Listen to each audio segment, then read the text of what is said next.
Cool. Where y'all from? Yeah, Troy, Alabama. Oh, okay. Y'all live here now? No, we're here for the weekend. Thinking about moving, all that stuff. You like Nashville? Pretty cool, ain't it? How old are you? Yeah. Y'all are legal age? Yes. Good. 21. Good. That's good. That's good. Welcome to Honky Tonk School. Did you get a haircut or something? Yeah, a different look to you there, son. Yes, sir. Yeah. Looking good. My name's Scott Collier. I'm the Assistant Talent Director for Tootsie Orchid Lounge, Honky Tonk Central, Rippy's, Honky Tonk, Kid Rock's, Honky Tonk, of course, Old Hickory Country Club, Sligo, Boat Marina, Pace Ford Marina, everything that's in our circuit. We're getting ready to open a big club up and down in Panama City Beach, Tootsie, world famous Tootsie's Orchid Lounge. It's pretty awesome. Been very fortunate to make a living at what I love to do, and that's what we're trying to get you guys to do, right? I'll give you a brief history on Tootsie's. I always say this every Monday morning because I don't want the history to be lost. 1992, Lower Broadway was a very bad area. There's a lot of drugs, a lot of prostitution, a lot of bad stuff going on. The city was going to move all the music to Branson, Missouri. It would have been lost forever. Steve Smith, I named him the Honky Tonk Godfather because he saved Tootsie's. 1992, he camped out on a lazy boy recliner for 3 months. Finally got Tootsie's declared a historical landmark where the city couldn't touch it. Together, him, Uncle John Taylor, and Al Ross saved this town. If it weren't for them, we wouldn't be here. Our boss, Uncle John, served for your freedom in the United States Marine Corps in Vietnam. He's bad and bound.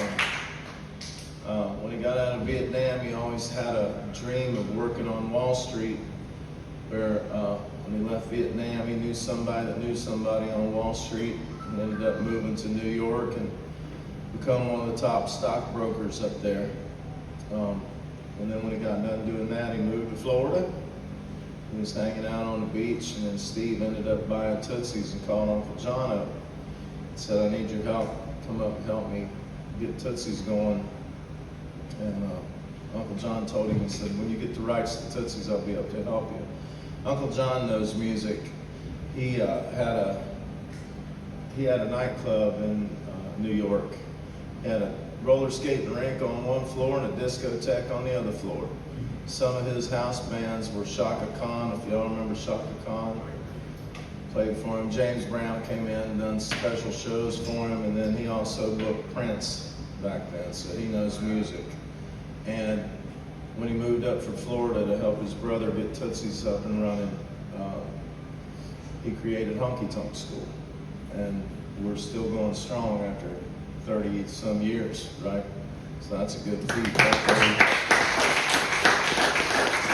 Help people make a living at what they love to do. My story, I came from Southern Ohio. I was a construction worker, that's what I did. I had dump trucks and all that stuff. And I would run them dump trucks and play on the weekends, and basically the jobs went south and the economy, wasn't doing so good, and the only thing I had was my guitar. That was it. I had 2 pairs of jeans, 3 shirts, a cowboy hat, old boots with holes in them, and came down and slept in the parking garage. I mean, you have to do what you got to do, And then I met some people and was lucky enough to crash on their couch and all that stuff, and then here I am. Hold on just one second. Hey Darren, you want to come up and talk? I got Uncle John on the phone. I'm going to let Darren say a few words to, here, say howdy to everybody, Uncle John. Hello, Uncle John. That's your boss right there. He's on the phone. We got a bunch of kids in here this afternoon, or this morning. That's what I want to talk to you about. All right. Is Matt there yet? No, he's not here yet. But they did get him up. Jonah, I just seen Jonah in the parking garage. He said he woke Mac up, and I've tried to call Mac.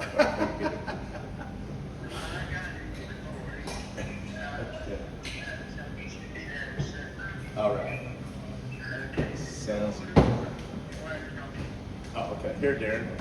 Darren Terrio has been with Uncle John for 26 years, and he's going to talk to you about the musician side of things.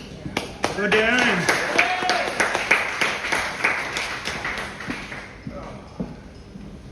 All right. How many people first time to this function here in the morning? 1, 2, 3. All right. Good. Thank you, Eli. Wonderful. Well, like Scott said, I've been here 26 years. Goes so quick, it's really crazy.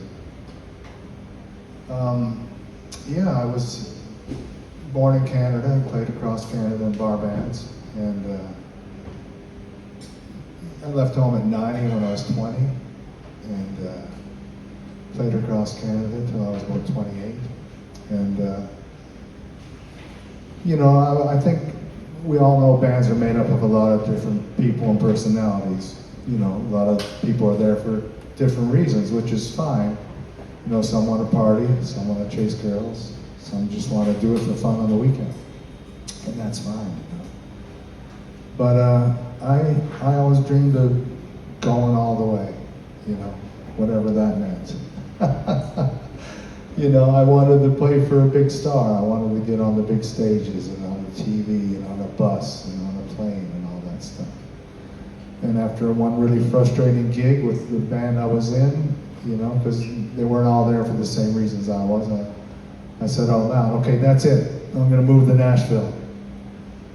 And as it came out of my mouth, I thought, okay, I'm accountable now. I can't go to the gig next week here, you know, because, oh yeah, big guy, you said you're going to go to Nashville, but you're back here at the VFW, you know.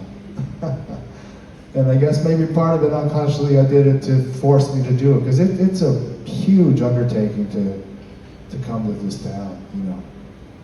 So you really got to thank all yourselves for that, because that takes a lot of courage, and you know, a lot of people don't have that in them to really pull the trigger and do it. So you really got to give yourself some credit. Like that's a huge thing, no matter if you're 18 or if you're 50, it doesn't matter. To leave your life and come here to chase what you dream of, that most people think, oh, you'll never do it. You're crazy. You'll be back in 2 weeks. But to pull the trigger and come here, that's a huge, you know, you have a really big heart. That's a beautiful thing, because this life goes very quickly. When I was your age, you know, you don't even think about that stuff. But when you have less life in front of you than you have behind, you start thinking. Yeah, you think differently, as some of us seniors know. So you thank yourself for that, because that's a huge thing. Home's always going to be there, you know, but this and your age is not always going to be there. So seize the moment. There's no past, there's no future, there's only right here and now. That's really all we have to live in. So thank yourself for that, because you're starting a journey that may end at the top, you know. So I got to town. I didn't know anybody in Nashville. I didn't know anybody in this country. I'd come down here in an old car. I was living in Calgary at the time, Alberta. Took 2 days to drive here. And, you know, I know what I wanted, but I really didn't have a plan. My plan was I'd go to Nashville. That was it. You know, it's kind of, thinking back, I should have thought about it a little deeper. And I didn't have a plan B. I quit university to go on the road. I was working at the grocery store. I thought maybe I'll take a business thing and work at the grocery store. I had no plan. So, you know, you know, Nashville, I read all the credits on the CDs and the cassettes back then, and everything was recorded here, and everybody's based out of here, and this seemed like the place to be if I wanted to do the country thing. So I got here, and I didn't really know anything except the credits on the CDs, where things were recorded, and who played on it, who sang it, all that stuff. And but I did hear about Tootsie's. So my first day in town was January 25th of '99. But, you know, being a musician, you've got a network. You can have the most incredible voice or stage presence or incredible player, but if you don't know nobody, you're not gonna reach what you want. You gotta meet people, because when you meet people, they open doors and they introduce you to other people that open bigger doors, and it's just a non-stop thing. So you have to network. So I knew about Tootsie's. So my first night in town, I walked in there and I was immediately struck about how small it was. You know, as we all know, it's just teeny. The stage is half the size of this. You know, it's crazy. And I walk in and the drums are right over my shoulder. And it was just, I was thinking, this is what they talk about? This is, you know, this is a club? So I walk in and there's a band playing. And, you know, some older cats. But the band just sounds incredible. Like, I never really heard a band like that. Everybody was playing for the whole. Everybody was playing for the song. They weren't using the song as a vehicle to showcase their chops. There wasn't no double kick. There wasn't no shredding on the guitar. There wasn't no slapping on the bass. There wasn't no noodling on the steel or the fiddle. Everybody played for the song, you know, which I never seen or heard that before, because every band I've been in, people just use the song as a vehicle to showcase what they did. Like the maturity of this band and the restraint was just unbelievable. And I kept listening and I was thinking, what a band.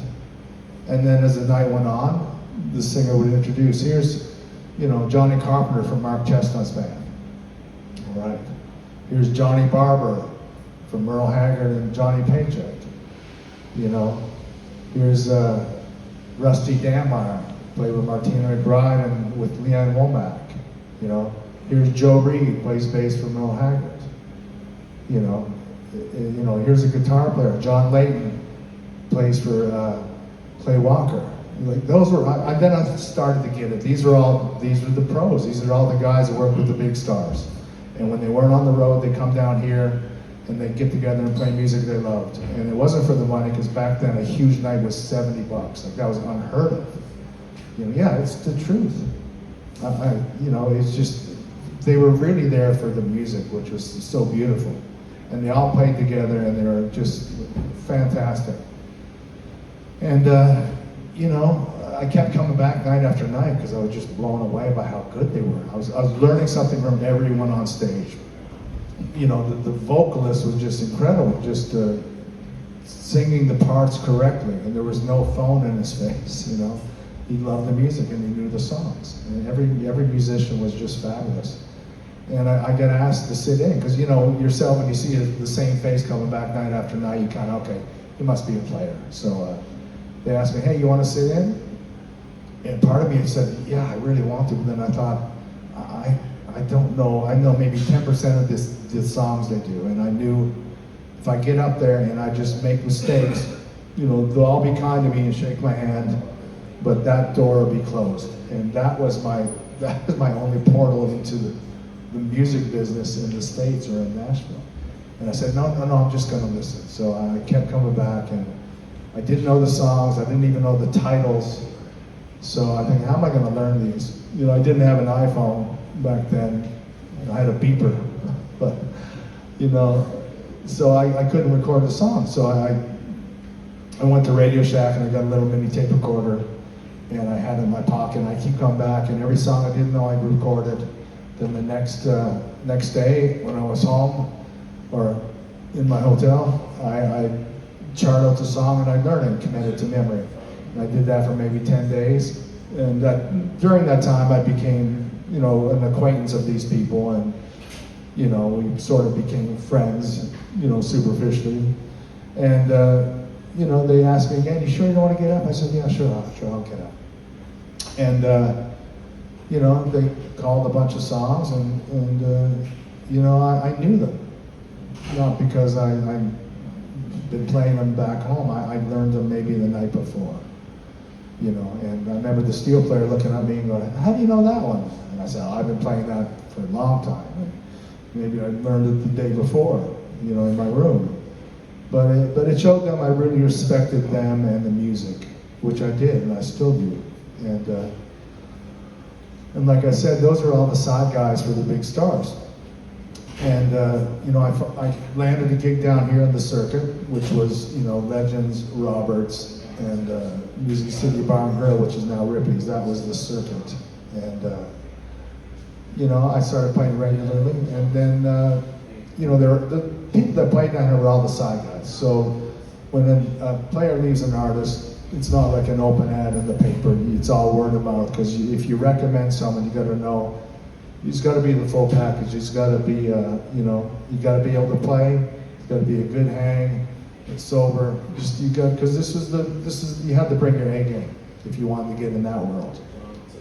So an artist opportunity come up, and one of the guys I knew from down there told me about it, and I got my first artist gig in 2000, and. I stayed in that world till 2018, working with multiple artists, some years, some months, you know, and I got to do all those things I dreamed of. I got to play the big stage, I got to get on the bus, I got to do TV, I got to travel to multiple places in the world. I got to go to Iraq and play for the troops, which was a really incredible thing, because they were just so appreciative of anything from home, in the middle of the desert, you know. And you come home, they ask questions about, what's it like here? What's it like? Is it still like this back home? Is it still like this? You know, because they're in the desert, you know. So they were just so appreciative. That was just an incredible, touching moment. One of the soldiers gave me his coat, and I still have it. Yeah. So I got to do all that. But at the same time, when I wasn't traveling, I still played down here, you know. And slowly through the years, I became one of the veteran kind of guys, you know. And now, you know, I don't get paid to do this. I'm still a musician. I still make a living down here. But, you know, it feels really good to give back, because I didn't really have a honky tonk school. I had these pros that took me under their wing. And I learned so much how to act on stage and off stage. And they've allowed me to live all my dreams and still live my dream. You know, I traveled, and at this point I don't want to sleep on a bus or in a hotel. It was great for a lot of years, you know, but, you know, I've been married 15 years to my best friend Scarlett. You know, she's a fabulous mandolin player. We started late, but we have one daughter, 8 years old, Millie, you know, and, you know, I get to play bass all day, then I get to go home and play dinosaurs or help her with her math homework, which starts tomorrow. And it's just been incredible, but at this point, you know, I really just want to help all of you guys, because I feel so blessed that I was able to do it somehow. And I definitely didn't do it alone. I had so many people help me and steer me and take me under the wing, like I said. And, you know, now I just want to give back. And, you know yourself, you can recognize very quickly who's here for the right reasons. I can tell within 2 minutes of talking to someone or watching them how they act. And when you know someone wants it as bad as I did, I want to help them because they helped me, you know. So it's just, it's been an incredible journey. So that's kind of my story. So I just want to kind of offer two different topics, you know, new people wanting to get a gig on this circuit, and people that maybe are working and want to keep the gig and get better gigs. Because ultimately, you know, there's been a lot of singers who become big stars from down here. You know, Scott will talk about that in a moment. You know, no matter what your goal is, this is a launching point. Tootsie's was the ground zero for everything I got to do. You know, so because you can support yourself. You don't have to work a day job. You can get paid to get better at what you do, so you can reach as high as you want to go. Maybe some people would just be grateful to get a gig down here. Maybe some people want to go the distance, but either way, this is an incredible starting point. You know, you don't have to work a day job, and you get paid to increase your craft and do what it takes to go the distance, to really go as high as you want, you know. So, you know, there's a couple of things. If you're just starting out, you know, you get a name very quickly on the street, a good or a bad one. You know, some basic stuff, show up on time. If these gentlemen here, they said, if you're on time, you're late. We got here about 9:30 or something like that. So that immediately gets my attention. And the way you conduct yourself is a big thing. You know, you think, oh, this business, you don't have any control of, or what happens is so random. Well, there's some things you do have control of. Like even before you stepped up to the mic, you were here, which is a beautiful thing. You know, so you got to be on time.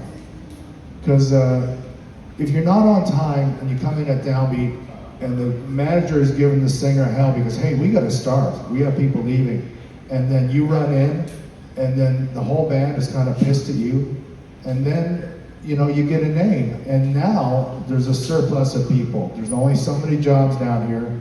It seems like there's a bunch of stages, but there's such a surplus of musicians and singers. So you got to be on time.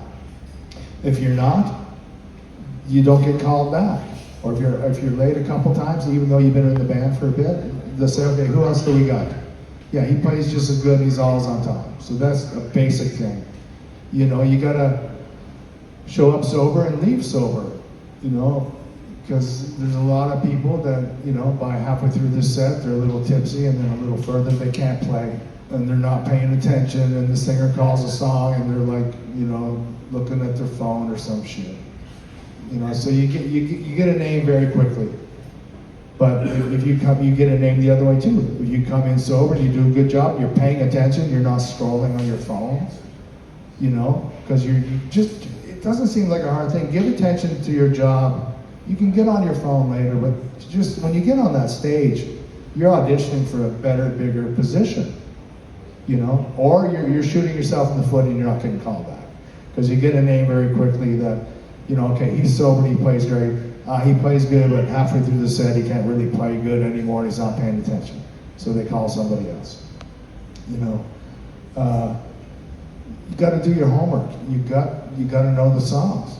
There's really, that's sort of the basic thing. You got to know the songs. I know down here it's like no other place. All other gigs in the rest of the country, you know your set list and you do your songs. Here it's mostly requests. That's how we live. It's a very unique street. And you can't know every song, and yeah, sometimes you got to use charts, and sometimes you got to look at your phone for lyrics as a request. But I kind of implement this. If somebody calls a song and I don't know it, I put it in my phone immediately, and then I learn it on my first day off. Because if you're a player and you know the song was called last week, you didn't know it, you fumble through it, then it gets called again this week, and you still don't know it, you're just not serious, and they'll just call somebody else. Because the more songs you know, the more valuable you are. That's just a reality. The more you know, the more equity you have in your career. So you got to learn the songs, because you know if the same song comes up and you still don't know it, that's not good. And there's such a surplus of guys that do it. Or lyrics. If a song comes up, if it's a new popular song, you get requests a lot for it. Yeah, you got to read it on your phone the first time, but after that, learn the song. You know, learn the words, because people want to see what's real. You can walk anywhere in this country and see people on their phone. When you walk in the club, you don't want to see the singer on the phone. You want to see someone that loves what they're doing. You know, people see all kinds of shit on their phones and on TV, but the thing that captures people's attention is seeing something real, because there's not a lot of that anymore. Seeing someone who enjoys getting lost in what they're doing. People want to see what's real. You know, if you walk in the club and somebody's on their phone, they're kind of just bashing through the song, you say, hey, well, God, we got so many other options. Let's go next door. Let's go upstairs. You know, people want to see what's real. You know, you gotta, because that's captivating, because you're almost seeing a person have an out-of-body experience. You know, and that, everybody wants to see that. Everybody does. You know, it's a beautiful thing when someone is just so captivating with their singing or their performing or their playing, you're like glued to it. It's such a beautiful thing, and I know we can all do it. It just takes awareness and some work. But God, this is what you want to do for a living, right? This is what you want to do for the rest of your lives. Do some work. You know, there's a great quote by Muhammad Ali that, you know, the fights won or lost far from witnesses, you know, deep behind the lines, in the gym or out there on the road, long before I danced under those lights. That's where you win, is not on the stage. It's what you do before you get on the stage. You know, and another thing is be a good hang. Nobody wants to be around people that are jaded or angry. You know, that's beautiful. Hi, little girl. Nobody wants to be around that. And like I said, there's a surplus of people that play just as good as you that are fun to be with. You know, it's a beautiful thing to go to your work and be grateful to see everybody you're working with that day. It's a beautiful thing. Or if you see someone suffering, maybe offer a few kind words. You know, they're suffering so much that it's spilling out of them onto everybody else. And we all suffer. I do. We all do. That's part of this journey, you know. So if someone's struggling, give them a few kind words. Try to crack a joke. You know, my jokes aren't very good anymore because I'm a dad. But, you know, my wife bought me this sign that hangs in our kitchen, "Dad jokes told here." But yeah, offer some love. Just, you'd be amazed how many doors that opens, you know. So that's some things if you want to get a gig, and if you want to keep a gig. And, you know, this is very different here because you got to be an entertainer. You could be the most wonderful singer in the world, but you got to be able to entertain. Because I only know one guy that can just stand at the microphone and smile and make the whole crowd go crazy, is George Strait. But I don't think there'll be another one for quite a while, if ever. So you got to entertain. You got to use the whole stage. Pierce, who plays downstairs a lot, is great at that. He uses the whole stage. He's up on the risers, he's up here, he's down there, he's everywhere. You know, he grabs people's phones from the audience and then he takes a video of himself with their people in back of them. You know, and that's a beautiful thing. And then not only for the people that he's doing it to, but for the rest of the crowd. So you got to entertain, you know. You got to do that. And to like, this is it's such a gift, the street, because you can go see 60 bands, 60 lead singers, front people, entertainers, and take a little piece from all of them. Oh, that's awesome. I could put my own spin on this. Oh, I could do that. I never thought of that. Oh, I'm not ever going to do that. You know, you can learn what to do or what not to do. And it's all right here. You don't have to drive around the country, around the city. You can park and walk down the street for an hour or two and learn stuff that will get you to the top in this circuit. And then from there, who knows? See, the great thing about having a steady gig down there, when you feel you're ready with your originals, you don't have to set up a showcase. You don't have to rent a hall, rehearse some musicians, because your band's already tight. You can just invite the label or management out, because you've got a built-in gig. And you're comfortable with that stage, and they can just come to your gig. You don't have to spend all this money. You're actually getting paid to have a showcase, which is a brilliant thing, you know. So, that's just kind of some of my journey, you know. You got to take care of the music. Those are 4 points, regardless if you're starting or if you're in here or you want to go higher. I think those are fundamental points that will help you expedite your trip to the place you want to be. You know, take care of the music and it'll take care of you. Wise man told me that once. And my first week in town, he told me that. And I didn't understand it for a long time, but I did, and it's taken care of me, and it still is. I got to do everything I dreamed of. I still get to play 8 or 9 times a week, and I get to go home and play with my daughter, and be a husband, and wake up on my own bed. You know, I couldn't have thought of a better situation for my golden years. You know, it's really amazing, and you know, I don't think about passing on, but if I do, I kind of hope it's on one of these stages, you know. It's been such a gift to me, you know. And of course, I gotta thank God for all these people that were put into my life.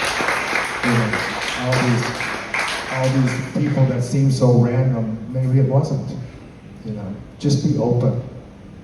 You know, because I couldn't have imagined this, but I pulled the trigger, and I was humble and kind.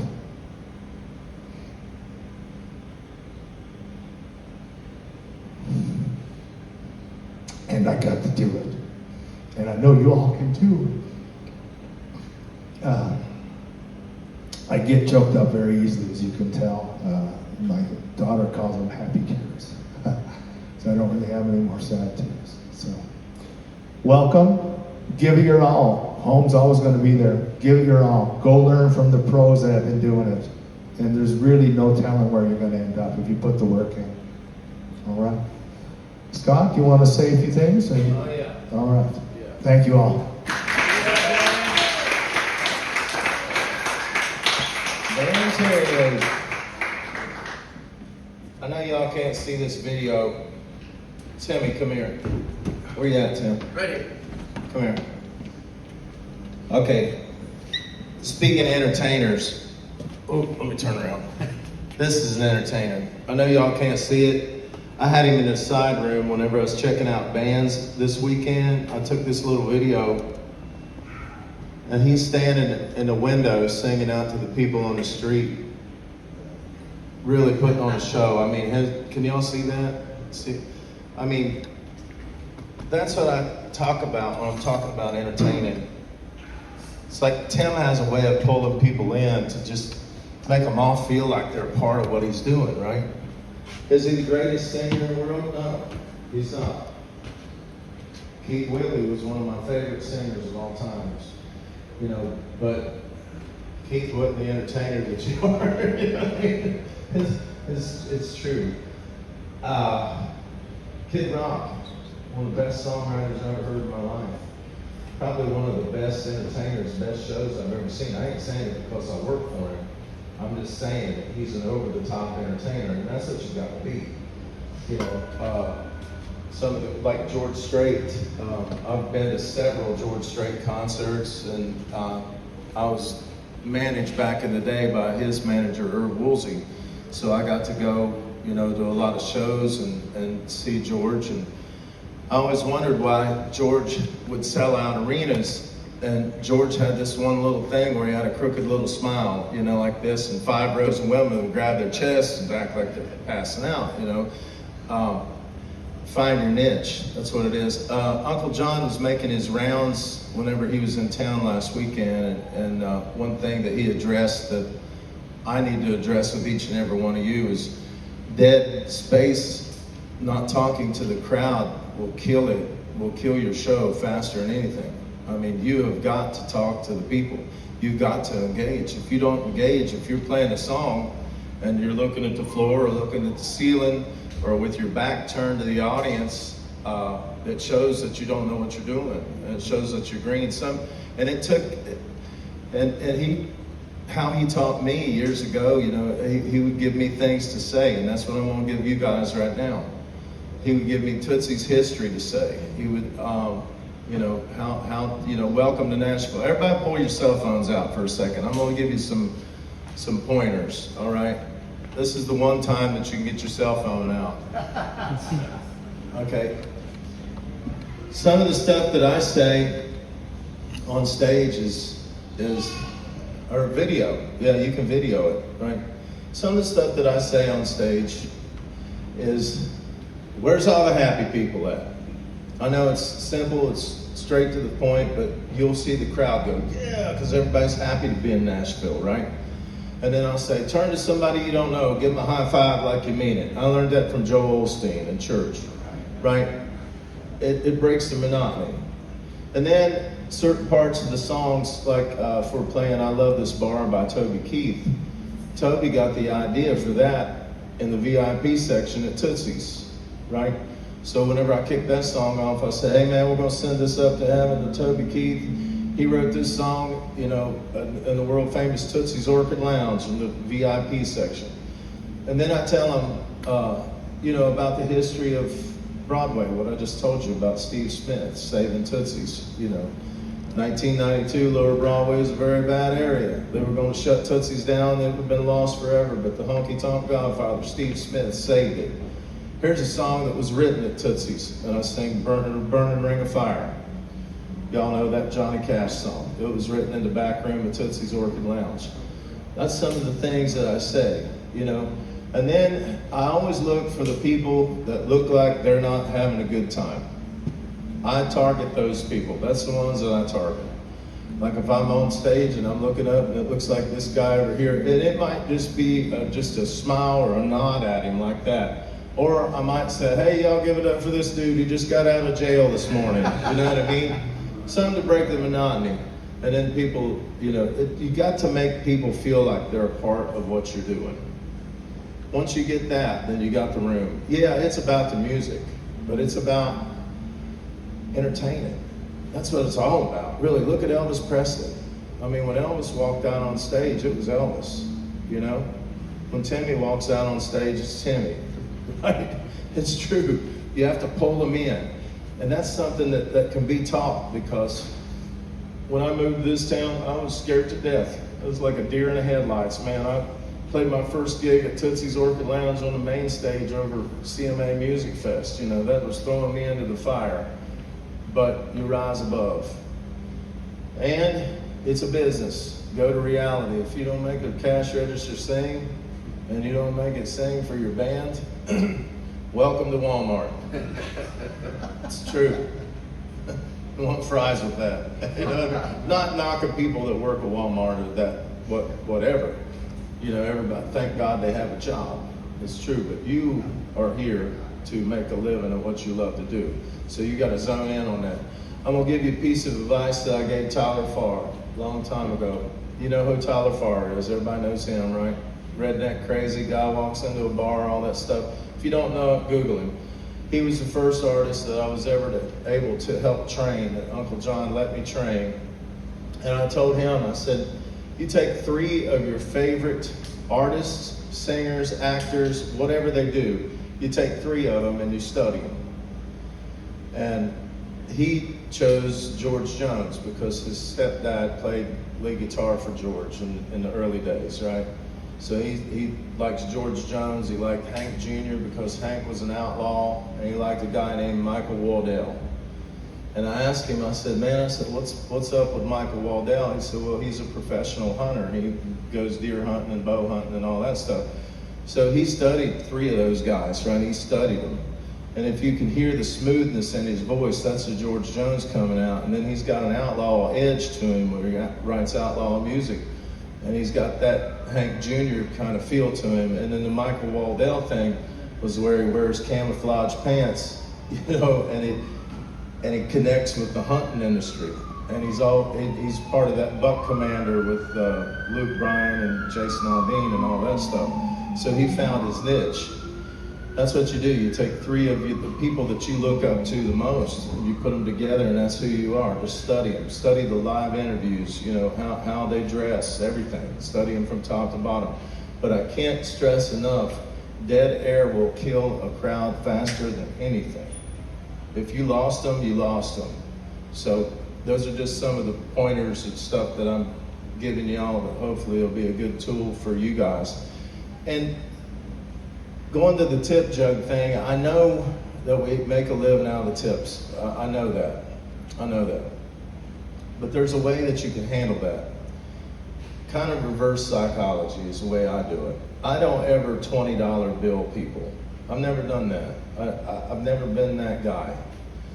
I've played songs for $1. I've played songs for free. I've played songs for $2,000 on VENMO before. You know what I mean?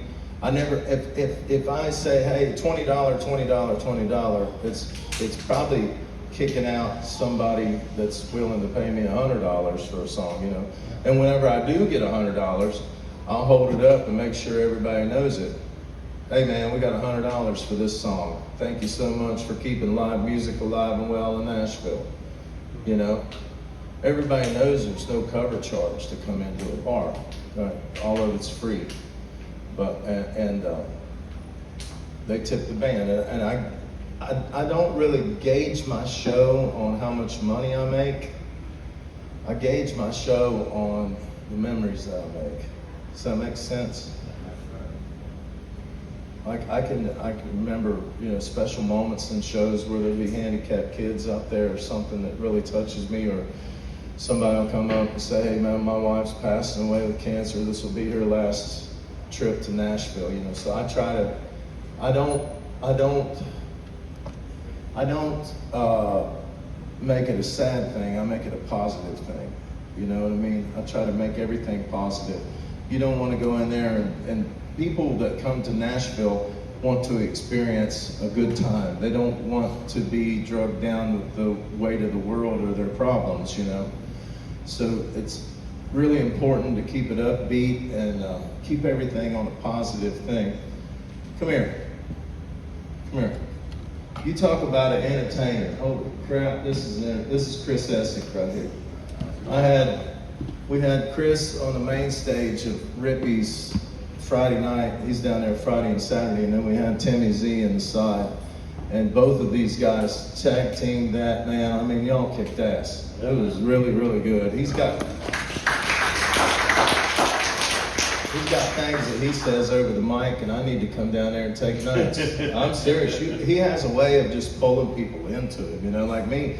I watched him Uncle John taught me all the hiding spots, so I go and hide and listen, you know, and all. I'm serious. So even though you don't see me, I'm there. Or my buddy Z, he goes around and videos all the bands, and sometimes whenever I'm at home laying in bed, I tune into Z Pierre and watch everybody's show, all that stuff. I'm constantly watching, keeping an eye on things, but there's certain ways that you have of talking to people that just draws them in.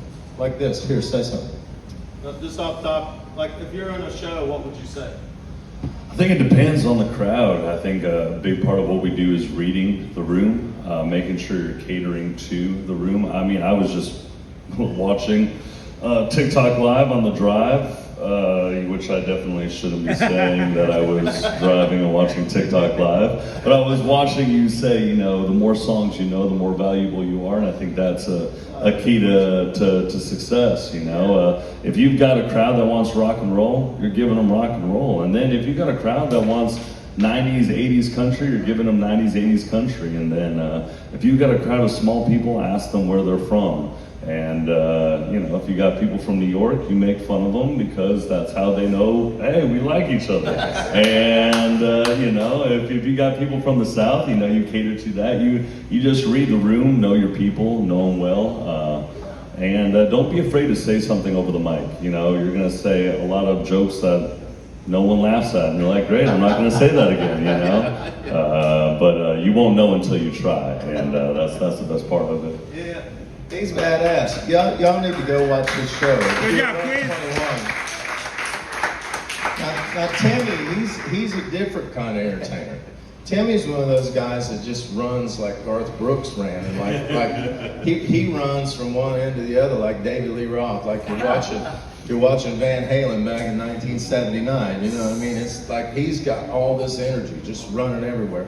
So if you're on stage, what would you say to these people? Oh, I'd be like, how y'all doing? Y'all ready to have a good time with us this morning? Hell yeah. When I say hell, you say yeah. Hell. Yeah. Hell. Yeah. Hell. Yeah. See, little tricks of the trade, man. Little tricks of the trade like that, you know? It's about creating joy. And like I said earlier, everybody turn to somebody you don't know, give them a high five. Everybody give each other a high five all the way around the room. It creates joy. That's what it does. It creates joy. That's what you got to do. And look, if you're not an entertainer, your band's gonna let you know. Quick, right? Drummer boy, right? If your front person is not entertaining, you're gonna try to find you a better gig, right? This ain't putting money in your pocket. You're doing your job, keeping the downbeat, keeping all that stuff going. And if you don't have a quarterback on your team that can throw the ball, you're gonna be calling me, Scott, you got another front person? Right. You know, it's true. It's true. So be mindful of that. Go in there with your best foot forward. It don't matter if you're playing to tables and chairs or you're playing to a freaking arena full of people. If I go in and it's in the dead of winter time and there ain't very many people out there, a lot of times I'll shut my eyes for a little bit and I'll sing a song and I'll imagine myself singing at the Tennessee Titan football stadium. You know, when I open my eyes, there I am. It's all a mindset. Eddie Montgomery taught me that from Montgomery Gentry. It's a mindset. You get your mind set and always tell yourself you're badass. It's true. You got to get your mind right. It's like every time I park my car in the parking garage, and I'm not conceited or anything like that, but what I do is I get out of my car and I'm one step in front of the other, and I always say, "Thank you, Lord. Thank you. You're a bad son of a gun. You're gonna kick ass." I tell myself that every time before I hit the stage, and by the time I hit the stage, I'm ready. Our band kicks into those first 7 songs, and it's off to the races. And I'm right where I need to be. Right? That's how you feel. Setting the tone for the day. It's our job to entertain people, not to look on the floor, not to scroll on dating apps or scroll on freaking Facebook or whatever. You know, if you're on acoustic shift or if you got a band member that's on the phone all the time and you're looking over there and he's not setting, you know, his sound. I realize that some of the band members have to set their sound, but if he's up here texting his old lady all the time or her husband, or I realize if you got kids, that's a different thing. You know, if you have an emergency or whatever, I get that. But if you're on a gig and you have a musician that's on the phone all the time, get rid of them. There's plenty of people that want a job. You know, you don't need that. It just brings everything down. I mean, I had to have a conversation with one of my guys the other day about that. You know, like, look, dude, if you're not with us, you can lay on your couch and scroll on your phone all you want to, but whenever you're on this stage, that stuff don't fly with me. Now, granted, we do a text thread with our band that our female singer goes out and gets requests and it comes back, and I realize that they have to look at it. I realize that. I don't have a phone unless I just absolutely need it. But, remember those words. You don't go to a concert and pay to see your favorite band so they can read the lyrics off of an iPad or off of a cell phone. Wouldn't that be disappointing? Like, who's your favorite artist? You got a bunch of them. Ronnie Dunn. Ronnie Dunn. Okay, so what would you do if Ronnie Dunn, you paid to see Ronnie Dunn and he pulled up Neon Moon and had to read the lyrics off his phone? Well, listen, it's also tough because I did just see Ronnie Dunn.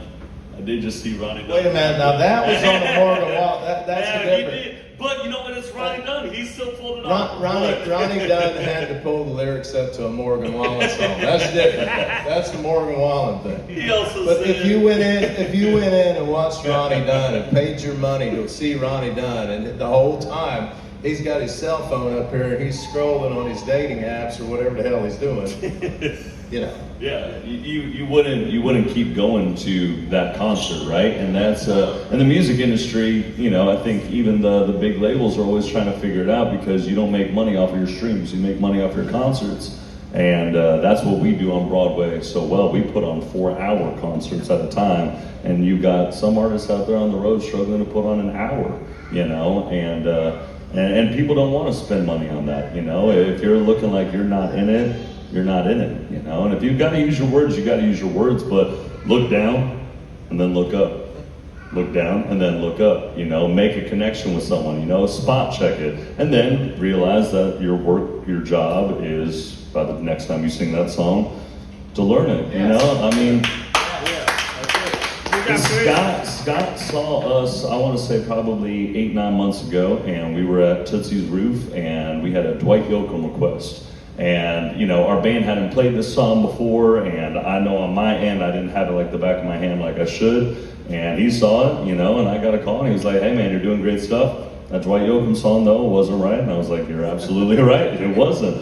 And I made it my job. The next time I sing that song, I don't need the words for that song anymore, you know? And, yeah, that's what I do. Because at the end of the day, I want to see you succeed. Yeah. I mean, I want to see you get a record deal.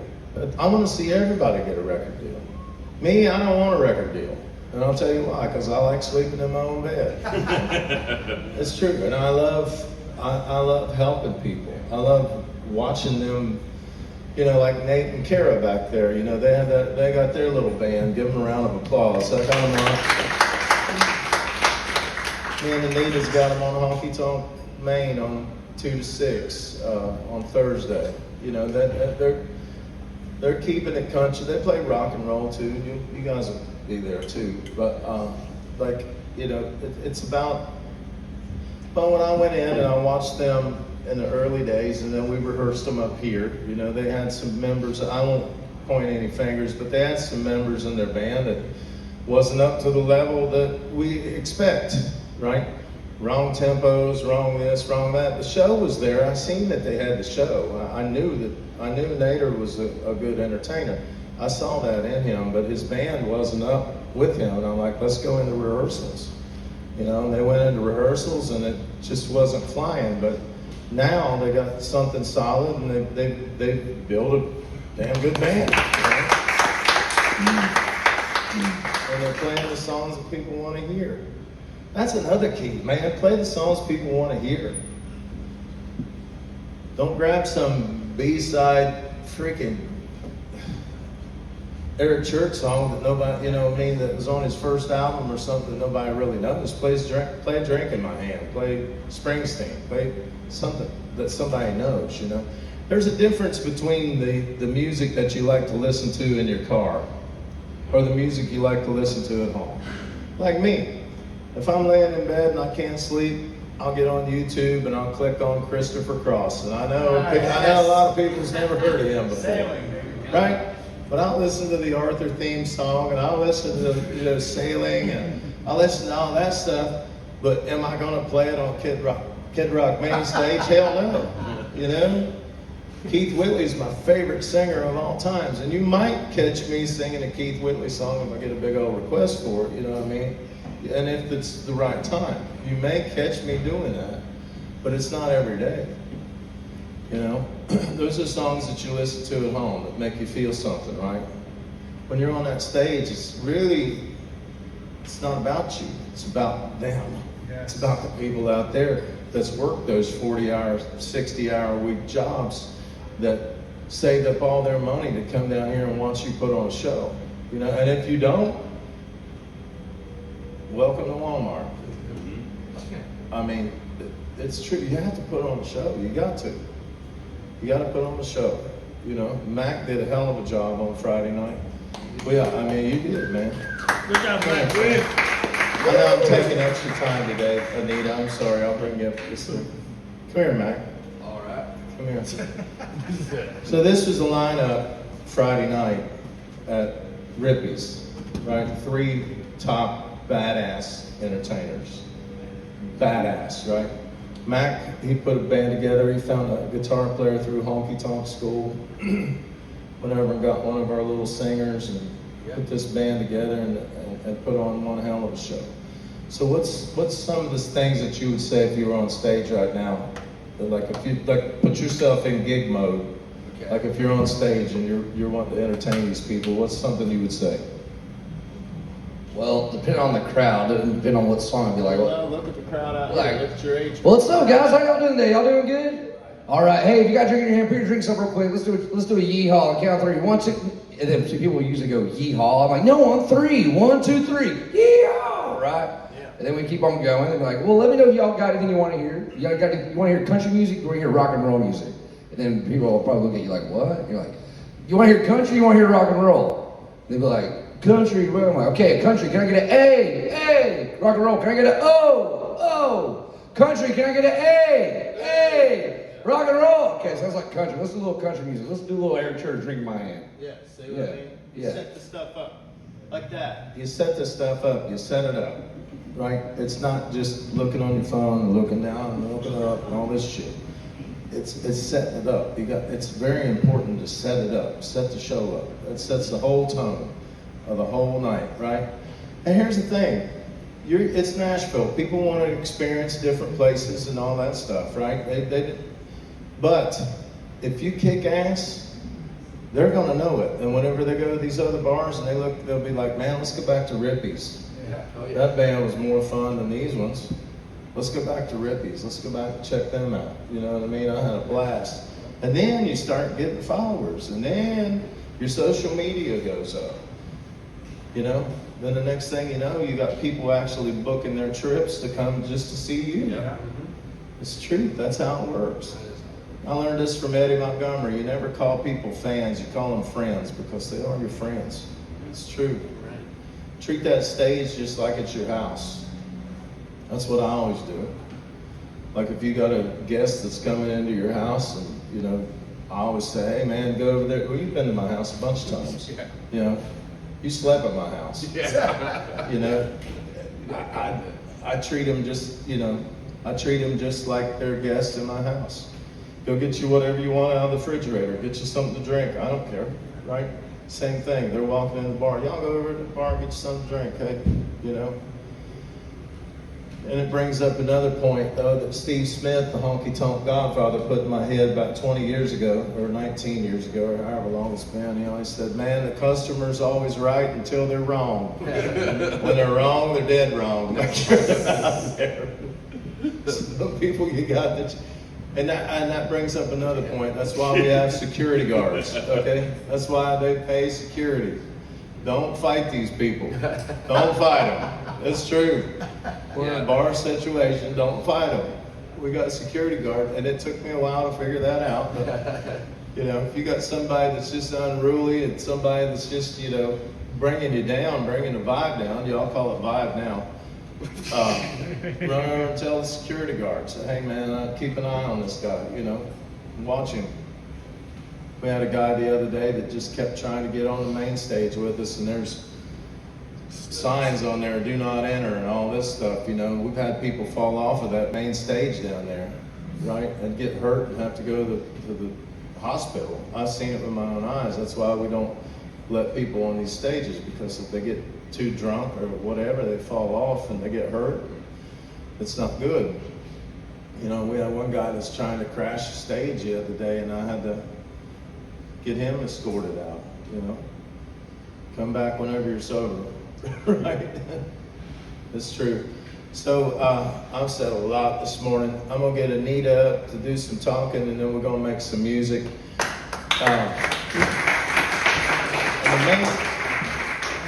But the main thing I can tell you, the most lethal weapon that you have as an entertainer is to smile. That's true. No matter what the heck you're facing in life, I've been through divorces, I've been through a bunch of stuff in my life. But man, whenever I hit the stage, all that stuff goes away. It's like we're paid psychiatrists or something, right? So, and if you're not in a good mood, get yourself in a good mood. Do whatever it takes to make you happy. If it's closing your eyes and thinking about walking your dog in the park, whatever it is, set your mind. You got to get your mind right to be on stage. It's just like being in a football team. You know, they don't. I've been in locker rooms and stuff whenever the coach is hyping people up before they go to game day, and the coach is not going over here, well, throw the ball best you can. Make sure you tie your shoes, Billy. Make sure you got plenty of water, you know, or whatever. It ain't that. It's, yeah, you get your ass up and you go out there and you kick ass, you know. Here's Anita.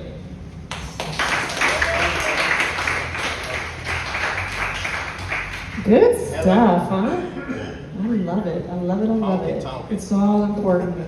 So the preparation. Say hi to Anita. Oh, there's Anita.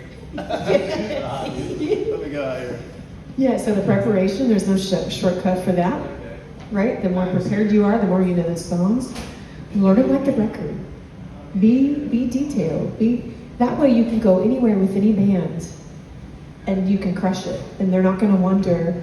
And if you know the song well, even if like you're playing with another member that doesn't know the song, or like if you get a big money request, as the singer, man, you forge on. Like the girl singer I have right now, She came here and whoever was playing with her didn't know the song. And she was just immovable. She was a force. She just kept right. She did not let it shake her. And I was like, that's my girl right there. So those are goals, right? So the preparation, rolling up your sleeves, learning the songs, videoing yourself, watching, listening. Not together, but separately. Right? Just real quick, Yeah. sorry, I'm sorry to interrupt you. Sorry to interrupt. Hey, who in here is under 18? You are? Okay, we got a young girl, and what's your name? Just the guitar player. Yes, yes.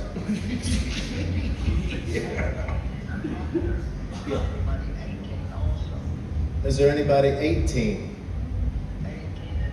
18 and under. All right, 18 and under, come over here and meet me. Here we go. That's how it is. Sorry about that.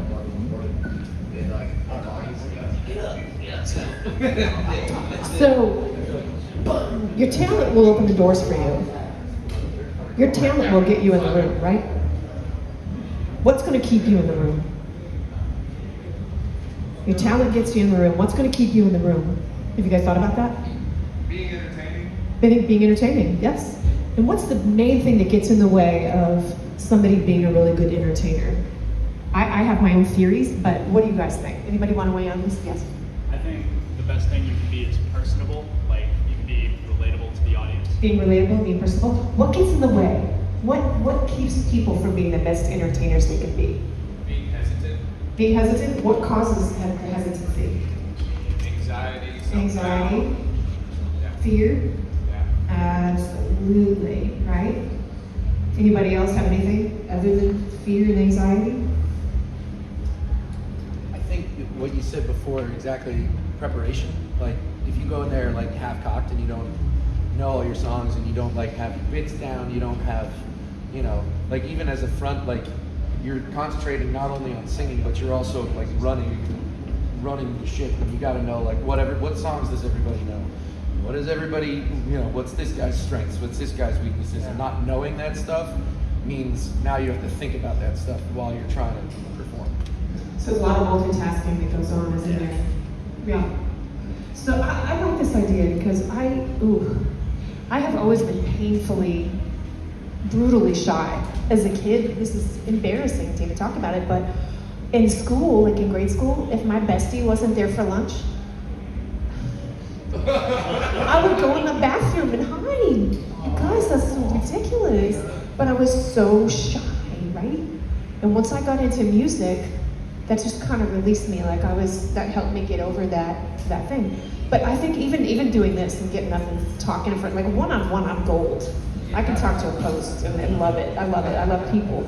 But to get up in front of people, when I first had to start doing it, and Uncle John didn't even tell me he was going to do it. He's just like, we were in one of our first meetings when I came on board, and he was just like, Anita, and I was like, and I did it, right? Nobody knew because I have a good poker face, but I think the thing for me that helps is to think about the why. Like even like today, for instance, I think that I have things that will help you guys not only in performance in this aspect, but in life, right? So that helps me push through and get my mind off myself because it's not about me, right? It's not about me. People don't think about us as much as we think they do. Like he was saying, I love that, Chris, about sometimes you're gonna tell a joke, they're not gonna laugh, right? So what do? You dust yourself off and you do it again because they're not gonna even remember it in 5 minutes. Like they're thinking about themselves. So it's excruciating to be self-conscious. I know this personally, but the more that we can get others focused, and that, to me, that's the remedy for so many things. Like if I'm depressed or down or going through a hard time, my best way of getting over that, who can I help? What can I do to help somebody? What can I do? And just get my mind off myself, right? So I think with performance and with being the best entertainer, I think that's part of it, right? Is to communicate with them and not have that fear. What are they going to think of me? Or how does this look? Or do I look dumb? You know what? Some of my favorite people are the ones that can look ridiculous and laugh at themselves. And I love that. I love transparency. Our superpower is to be authentically who we are, unapologetically who we are, right? To me, that's such a superpower, and people feel that, right? So once you do the homework, and once your talent gets you in the room, to me, something we don't always talk about that we should, I think that's important, especially as for our vocalists, is the warm up. The warm up is so integral. So how many people warm up before they sing consistently? Okay, who of you don't? I think I got this rasp. So it's so important. So it's something as simple as the lip trills. Who wants to demonstrate a lip trill?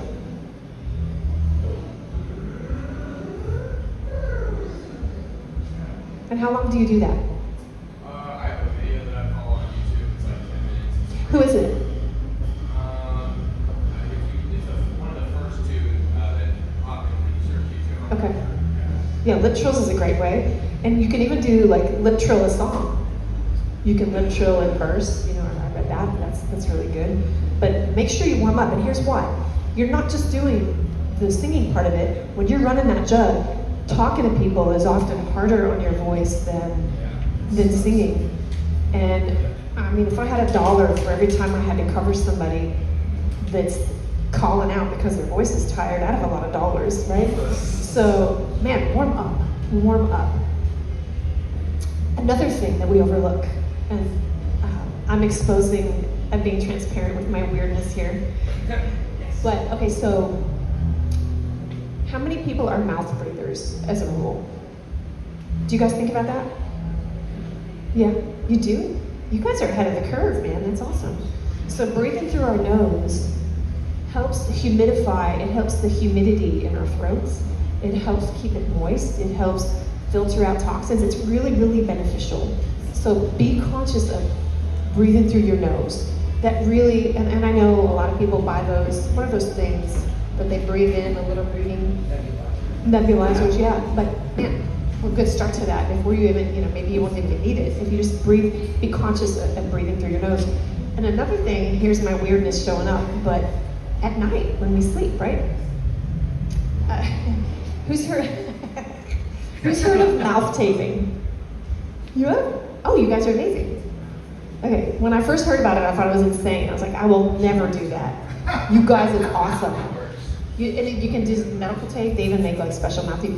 It's good for your dental health. It's good for your oxygen level is boosted like 20% because we take like 20,000 breaths a day. So when we tape our mouths at night, we're forced to. We don't wake up with that dry. It's really good, you guys. One time when I first started mouth taping, Uncle John called me in the morning before I was even coherent. And I started talking to him, and I forgot I had tape. It's silly, but anyway, yeah, important things. Dress the part. Think about what you're looking like, right? What are you representing? Get your image, get your posture right. Shoulders back, chest out. Make that eye contact. And I love that. And I was thinking about Scott and him saying when he first came here, he was really shy and had to really push through. And I'm really curious about that. I want to talk to him sometime about how he pushed through, because he's the best entertainer and bringing people in and making them feel like they're his friends. And my guess is he's thinking more about those guys and more about the people in the crowd than he's thinking about himself and how he's seeming. So I love that. And also mindset. Nader, come up here. So mindset and self growth, personal growth, is something I'm passionate about, and I think it helps us in every area of our lives. And I think Nate has a couple good gems to say about this. How's it going, y'all? I'm Nate.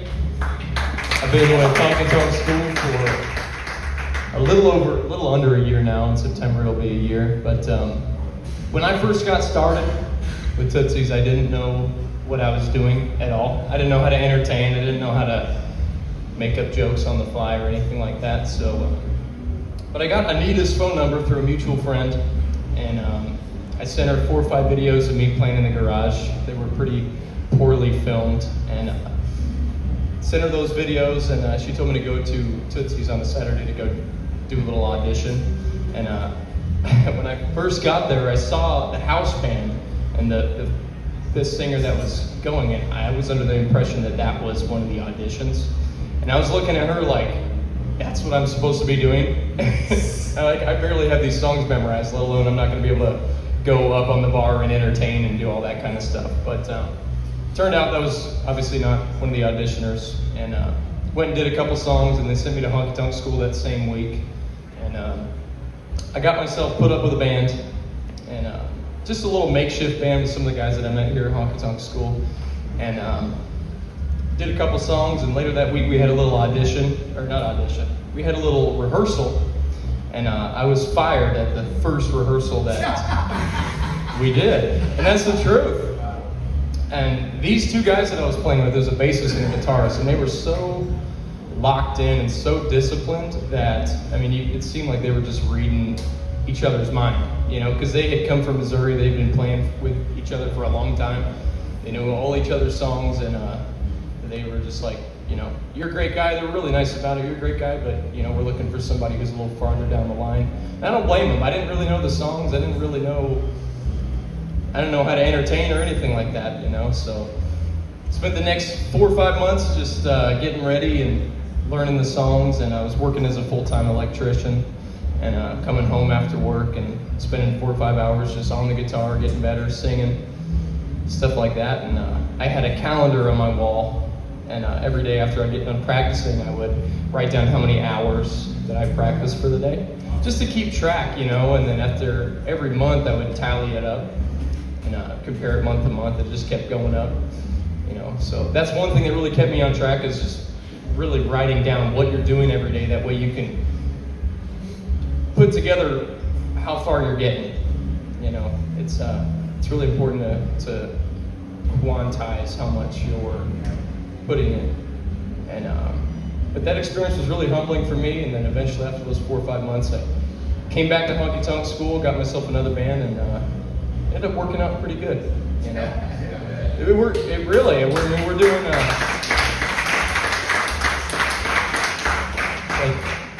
We're doing Honky Tonk Maine on Thursday, and I'm really excited for that with Kira over there. And really excited for that. It's one of my favorite stages to play. Got the chance to play it a couple weeks ago, and it's a discipline thing. That's really what it is. It's staying disciplined, staying on top of what you got to know. It's being specific with the songs. Like let's say if I were to hire a fill-in guitarist, let's say Alex, my main guy, is out of town or something, and I'm hiring a fill-in guitarist. And guitarist A, for example, let's say we're playing Fancy by Rippy McIntyre. It's a tricky song. A lot of you guys know that it's a tricky song. There's a lot of moving parts to it. Let's say guitarist A plays the E over D sharp like they have in the record, and guitarist B plays B major like they have on guitar tabs. 9 times out of 10, I'm going to hire the first guy because he took the time to listen to the record and really get it right and be disciplined and focus on the small things and be focused like that, you know. So really what I'm getting to is discipline is what gets you here, and it's the finer details that keep you here, keep you employed. Good job, Mayor. Good job, man. Thank you. Are there any questions or anything somebody wants to bring up, or?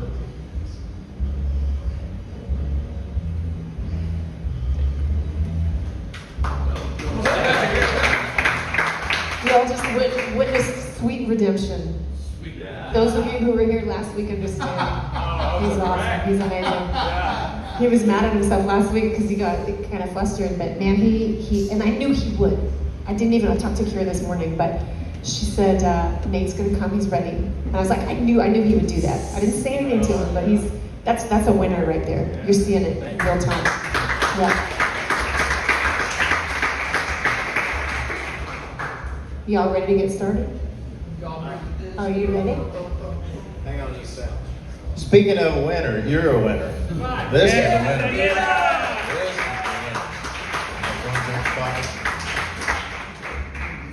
Listen here, man. I don't know what I'd do without her. I mean, honest to God. She's my psychiatrist, my best buddy. Anita Hill, everybody. Toots, buddy. Darren Terrio, bad to the bone. He's gonna tell you all to do. All right, singers, I say this every week, there's no monitors here. Bring your ears or buy some ears, okay?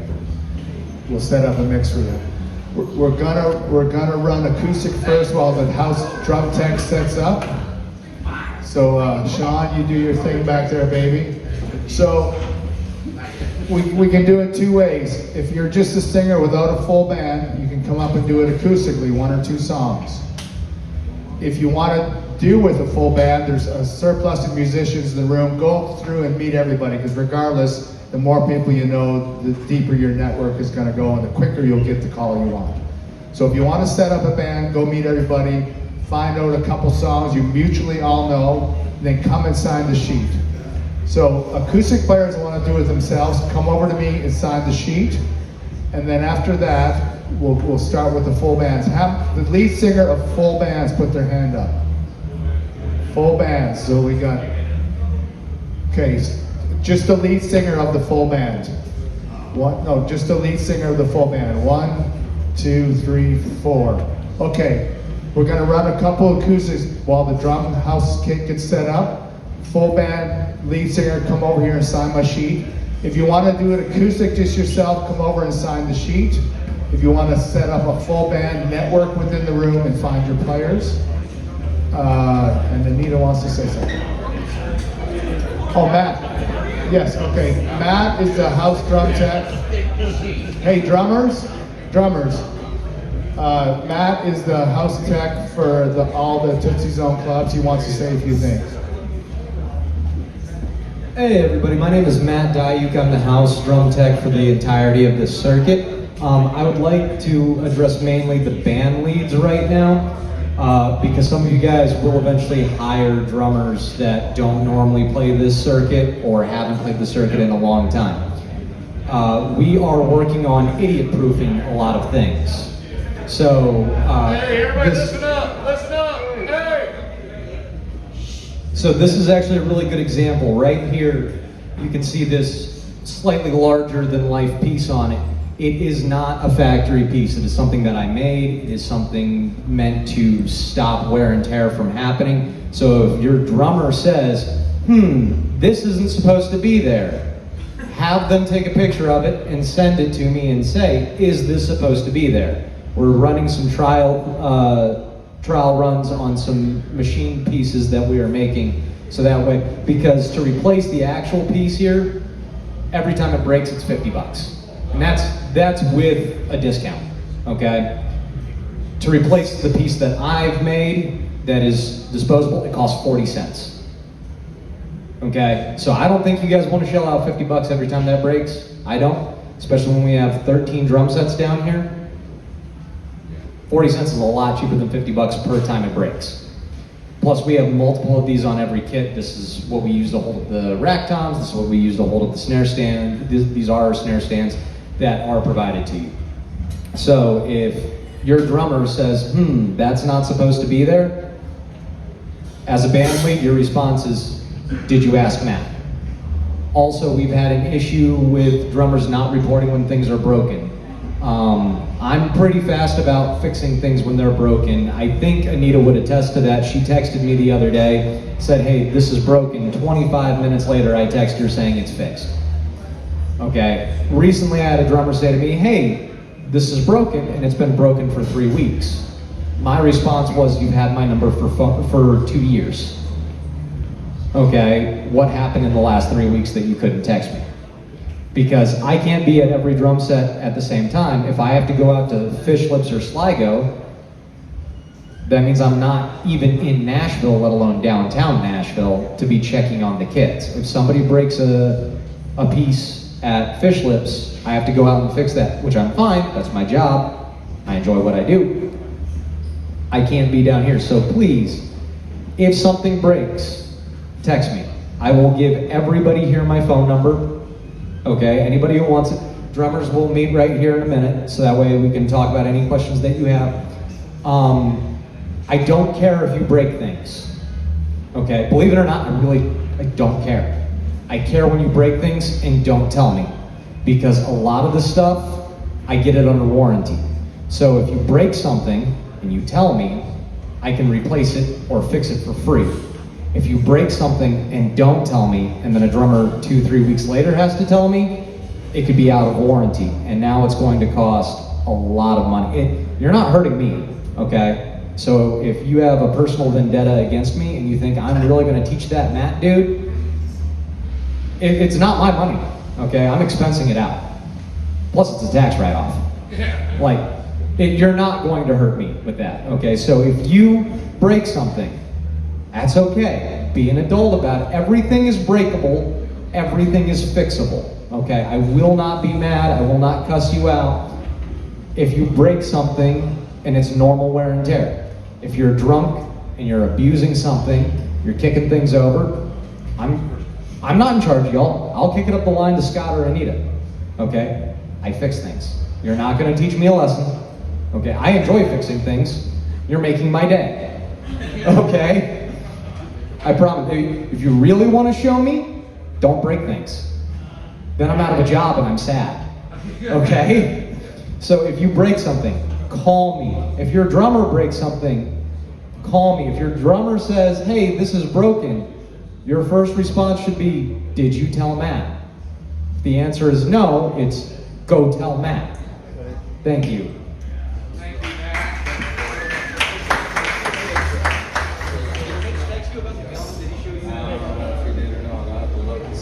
Have him text me again. Yeah, I will. All right, let's make some music. He said something about do you have kids? Who we got first? You got Joseph. Come on, son. Grab it. Yeah, do you have a number? Call her and see what you want.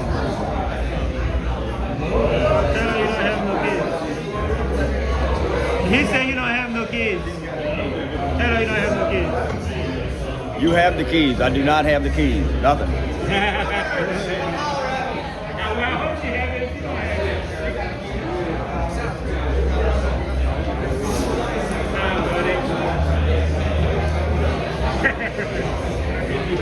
Hey, I got charger walking. Is it dead? Oh. I don't need it. I'm just checking. You want another one? No, I'm good. No problem.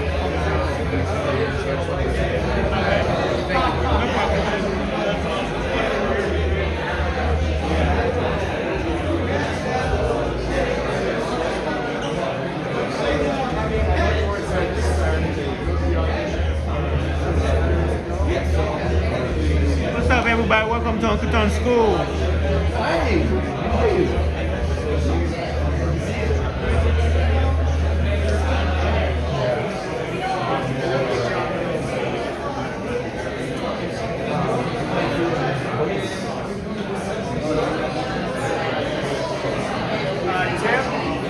Tim, you gotta plug in this Q signal. Yep. I'll be right back.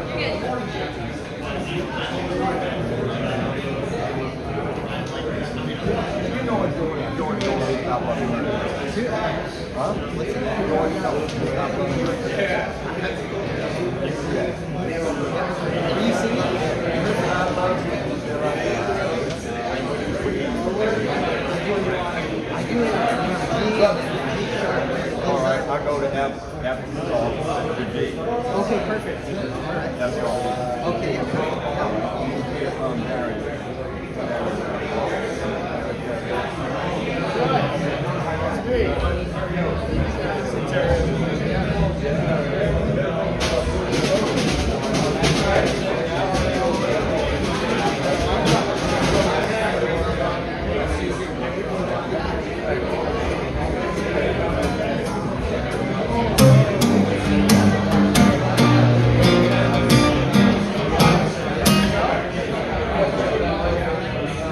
Mic check, 1, 2, 1, 2.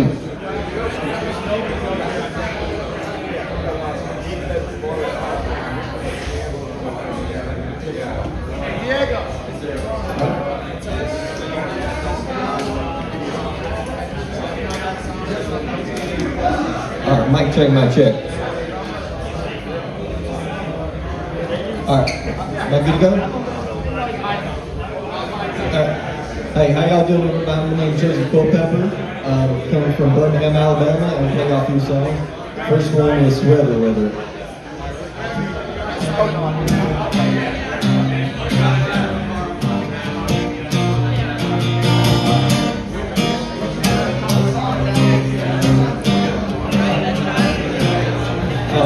am is a man. I want the world in my head. Hey guys.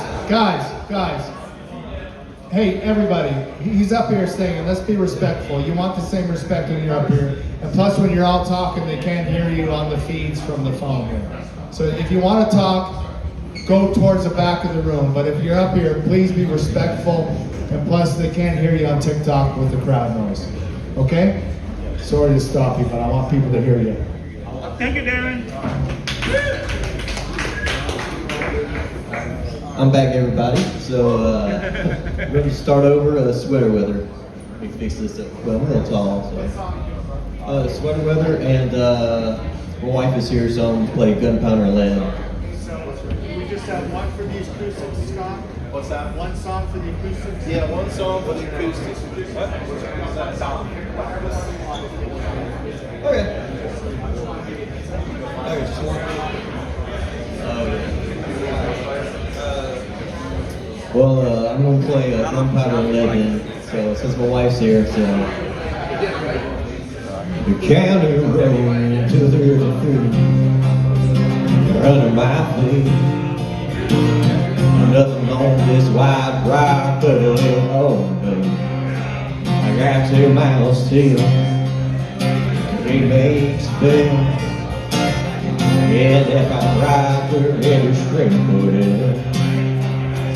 I'm going home, going on my shotgun. If I can go without a cigarette.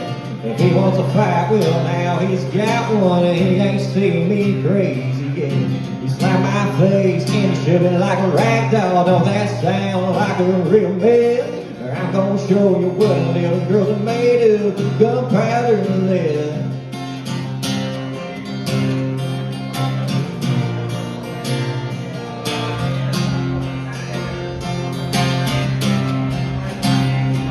Well, it's 10:30, another 6-pack in.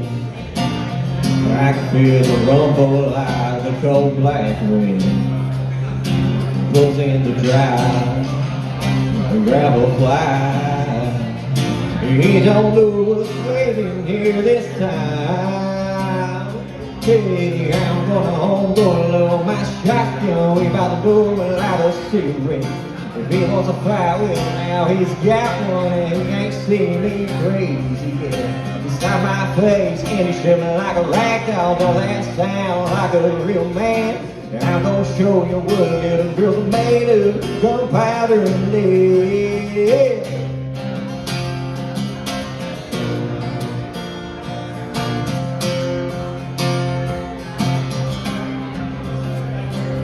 This fist is big, but my gun's bigger. You'll find out when I pull the trigger. I'm gonna home, gonna load my shotgun. We about to do it out of cigarette. Look.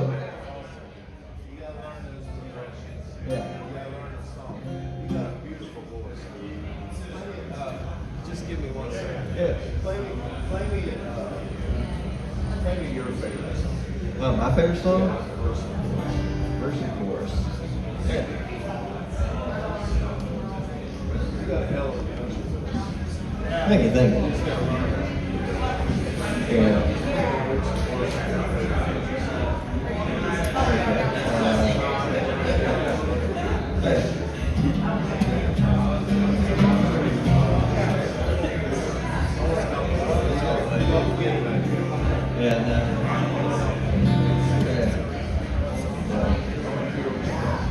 Okay.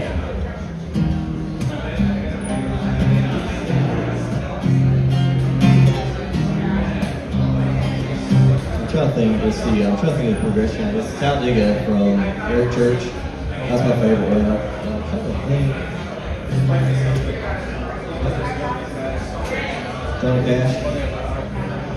What about When It Rains It Pours?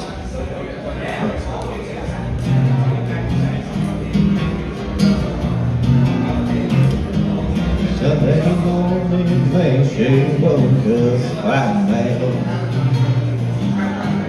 Bitch in the morning, oh, I'll fly my head. Then by Tuesday, you could say that girl was good as gone.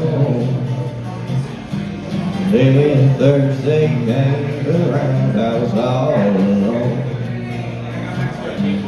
Well, I went for a drive, cleared my mind, ended up at Shell on 965. And I won $100 on scratch. I'll take your 1, 2 to the class and tank cash with you. Good. Okay. Next acoustic player.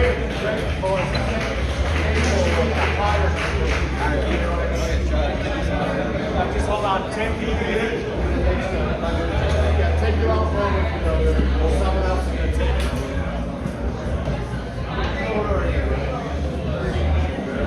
I would have started sooner, but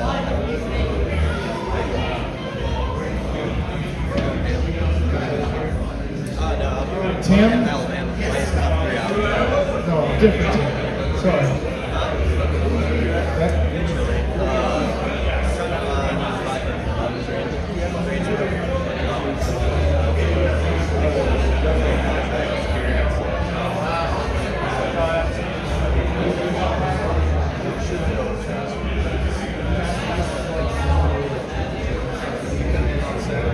Acoustic guys, when you come up, have your cables too. They're not a house cable. If you don't have one, speak to someone here that does.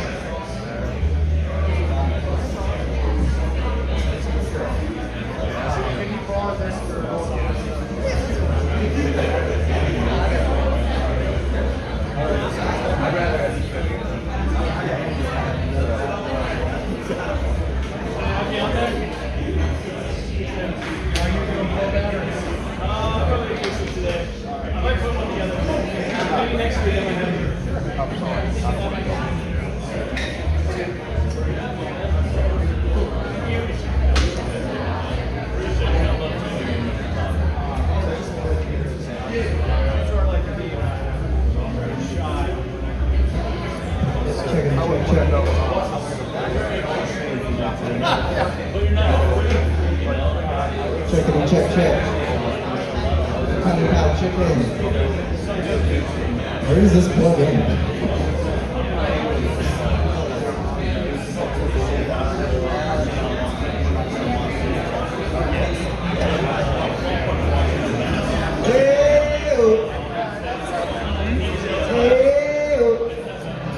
Take that.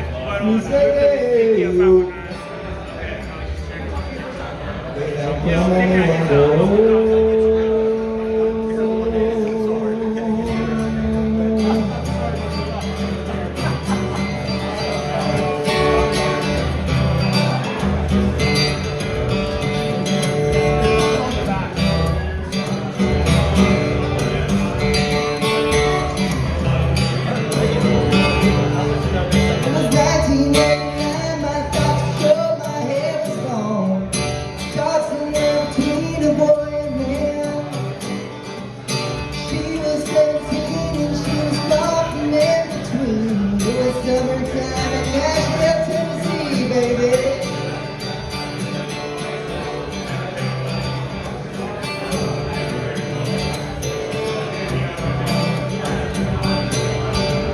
Splashing in sandbar, talking about campfire. It's the same thing in life, I'm right there. Didn't have no internet, oh man, I never will forget. The way the moonlight shine upon her head. We were trying different things, we were smoking funny things, making love our body late to our favorite song. Drinking whiskey out the bottle, not thinking about tomorrow. Sitting sweet on Alabama. I'm gonna try something different because I can't hear for all the talking that's going on. I want everybody to get your asses up here in the front row and let's put on a show. Everybody come up here and let's support these artists, okay? Because each and every one of y'all are gonna get a chance to get up here on stage. I can't hear nothing whenever y'all are like blah, blah, blah, all over the place. So we're gonna create the vibe, all right? We're gonna rally the new guys up here singing, okay? And then y'all go like this if you like them, go like that if you think they suck, okay? Good deal. Start it again. Let's do it this way. Okay, come on. Hey, even if you don't like it, Come you on, keep come that to on. yourself. Let's help each other. Yeah, come on, let me hear you clap. Rising to December, talking about a campfire. It's a simple thing in life, like when around. Come on. Everything that I know, internet, but man, I never will forget it. The wind, moonlight shine, I'm falling in. Sing it. We were trying different things. We were smoking funny things. Come on, making love, I'm coming back to our favorite song. And whiskey up bottle, not thinking about tomorrow. Singing sweet old Alabama all summer long. Come on. Big wheels keep on turning. Carry me home to see my king. Come on. Singing songs about the Southland. Disobey me once again and I lose the stand. Let's go.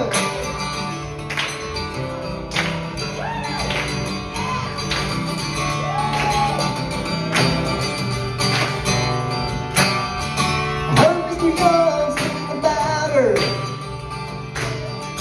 Heard O'Neal put her down, yeah. O'Neal Young will remember. That's right. Sound of ringing around anyhow. You sing. Sweet home Alabama.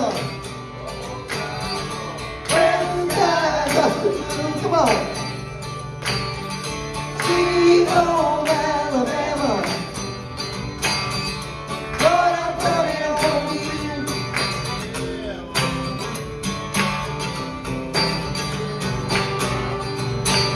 I saw a werewolf with a Chinese menu in his hand, walking through the streets of Soho in the rain. He was looking for a place called the Home Cook. Gonna get himself a big bowl of big champagne. Ahoo, werewolves in London. Come on. Ahoo, I can't hear you. Ahoo, werewolves in London.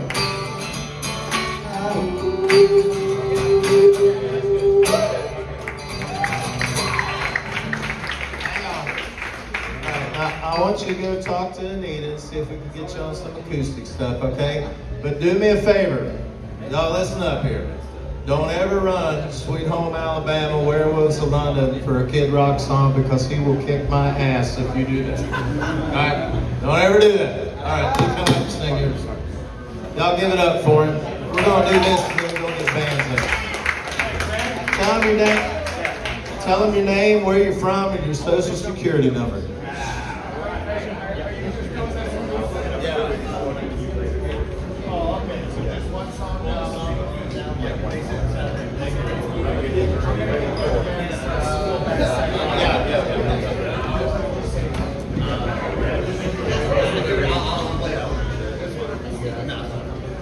All right, Garrison, you got your full band here ready? Garrison. Garrison going once. Garrison going twice. Oh my God. Speak easy. Well, look at you guys right in the front, ass kissers. I'm just kidding. Okay, you guys start setting up while he does his song so we can keep things rolling. All right, how is everybody doing today? All right, my name is Gregory Cambry from Louisiana, small town, Lyons, Louisiana, in Reserve. Got this original song I'm gonna do for you today right here. Kind of story of where I want to go with this thing. Want you to pay attention to this last verse especially. Here we go. Sick and tired of laying around, working and nothing all day. Sick and tired of paying the bills, living life this way. One step forward and two steps back, now I'm walking out the door. Sick and tired of being sick and tired, I ain't living like this no more. I'm gonna play that country music just the way they used to do.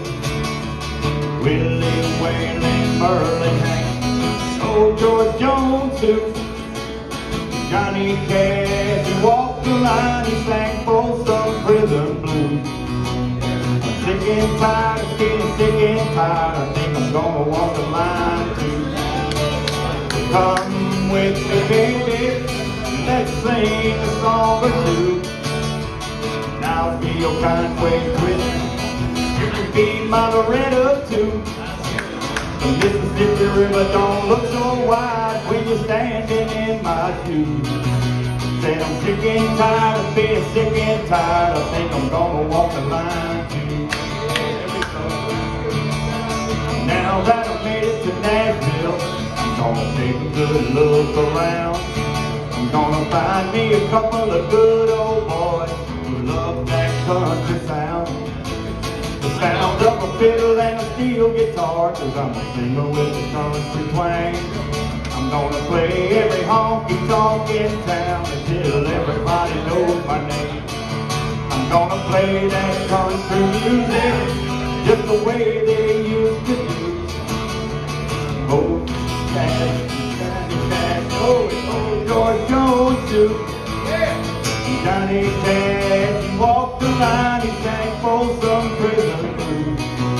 Said I'm sick and tired of being sick and tired, I think I'm gonna walk the line too. Come with me, baby, let's sing a song or two. I'll be a kind of way with it. Loretta too. The Mississippi River don't look so wide when you're standing in my shoes. Said I'm sick and tired of being sick and tired, I think I'm gonna walk the line too. Said I'm sick and tired of being sick and tired, I think I'm gonna walk the line too.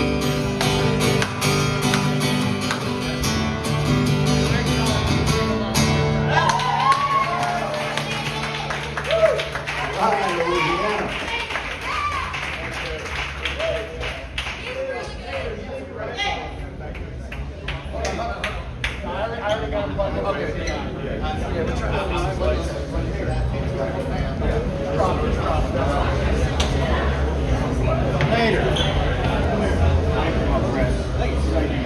Okay, guys. Yeah, grab your cord. All right, any guitar players here with an amp? In here with an amp. Anybody have an amp today? Julian? Anybody? All right.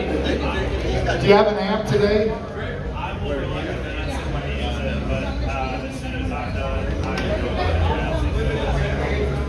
Are you still going to be here and you're not going to let people use it? I'm going to leave after I'm done. Okay, I understand that. Okay. Is that cool?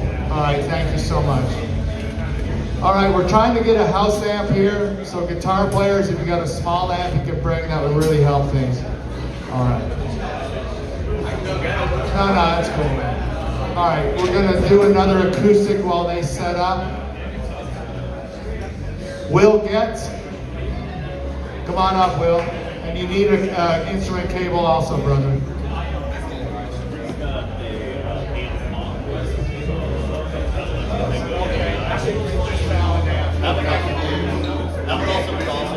Okay, rather that?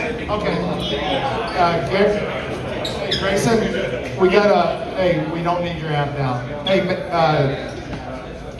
Diego, bring up your modeler if that's cool.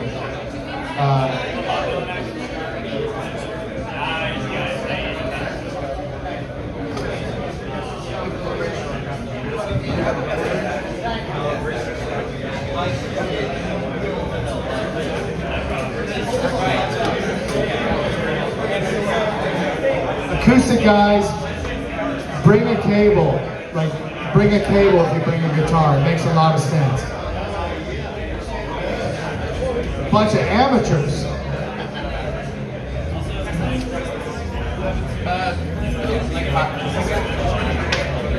What up, Dev? How you doing, Dev? What up, Sunken Grave? How you doing, Sunken Grave?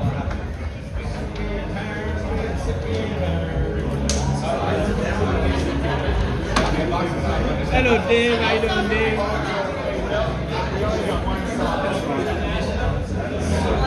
Hello, Tim. Hello, George.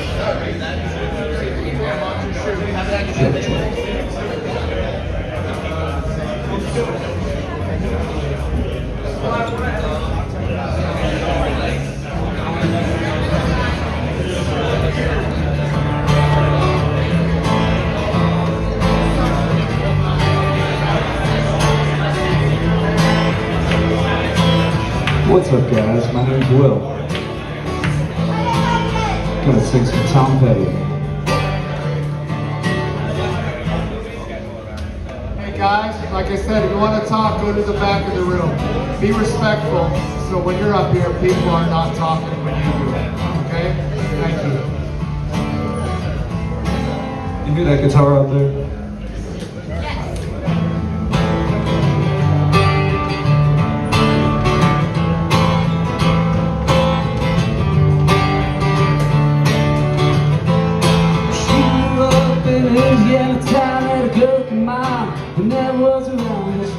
Tall and she grew up right. The Indiana boys on the Indiana night. Hello, Steve.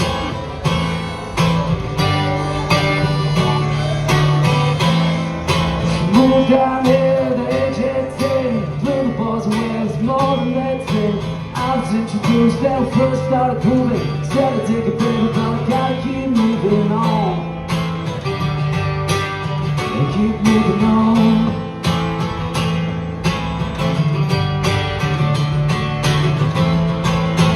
Last dance with Mary Jane. One more time to kill the pain.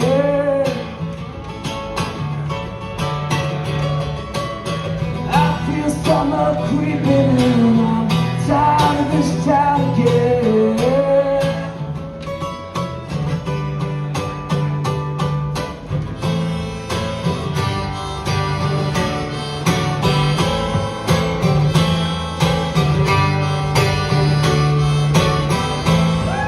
Well, I don't know what I've been told. Never slow down, never grow old. Tired of schooling up, I'm tired of going down. Tired of myself, no time of this town. Oh my, oh yeah. Gotta put on that party dress. Got me to drink, sing this song. 7 hours to come, I won't stay long. Last dance with Mary Jane. One more time to kill the pain.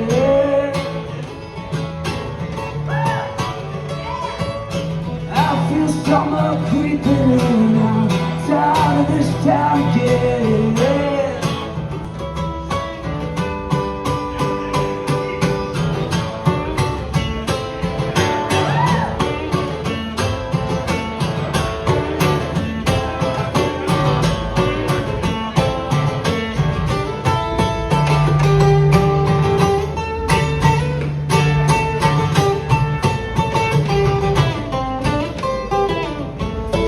There's bitches down on Market Square. She's standing in her underwear, looking down from a hotel room. Nightfall, baby, coming soon. Oh my, oh yeah. Gotta put on that party dress.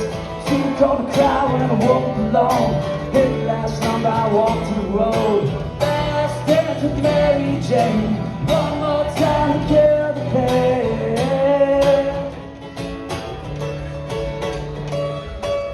I feel summer creeping in. I'm tired of this town again.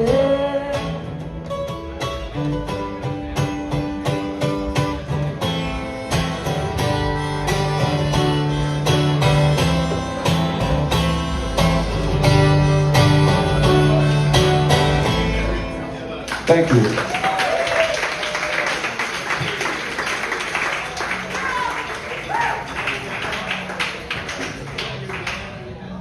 It is not. No. Can I unplug the guitar?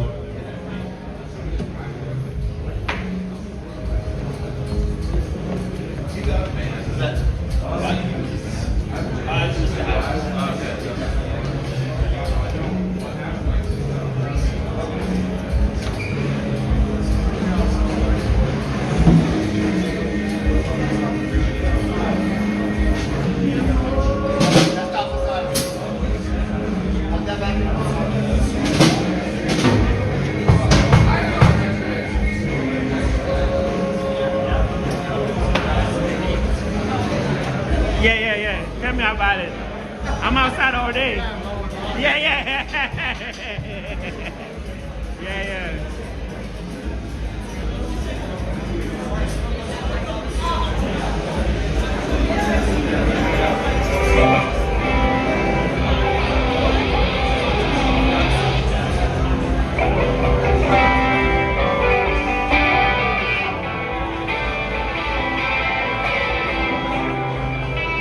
Good to see you, Sunken Way.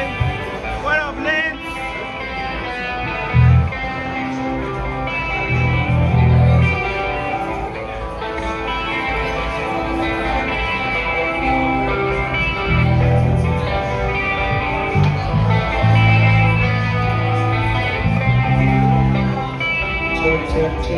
Check. All right. How we doing, Nashville? We good? Yeah, so this is our first time in Nashville. We're called Speakeasy. And last night while we were going around the town, we met a man by the name of Jake Matthews playing down at Barstool. He liked what we were doing. He asked us to come up and sing a song, so we figured it'd be better to play that for y'all as well. So we're gonna play this one for y'all with Speakeasy.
That one goes out to Jake Mackey. We appreciate you on the platform today. Since we got 2 songs up here, we want to play something we know Nashville has not heard. And that's our own original that we got cut and put out in April. We've been touring the Southeast with right now. We got a little EP out called Hearsay on all streaming platforms. For this next one, we're going to have our drummer come up and play guitar, and our guitarist go back there and play drums, if that's all right with y'all. All right. Listen, Cole. We are multi-talented over here. Yeah, so we don't want to be strangers here, as obviously. We've said it 1,000 times, we're Speakeasy. I introduce you to Mr. Nate Bracestead back there on the guitar. Can we show some love for Nate? Beautiful, beautiful. What's coming up now is we got Cole Brown on the guitar. He can tear up a kid. He can tear up the kid, but he can shut up a guitar. On bass, we got Tate McNichol. And I'm gonna be your singer today. My name's Jack Anderson. We're all Alabama born and raised, and we figured we'd make it up here to see what Nashville's got.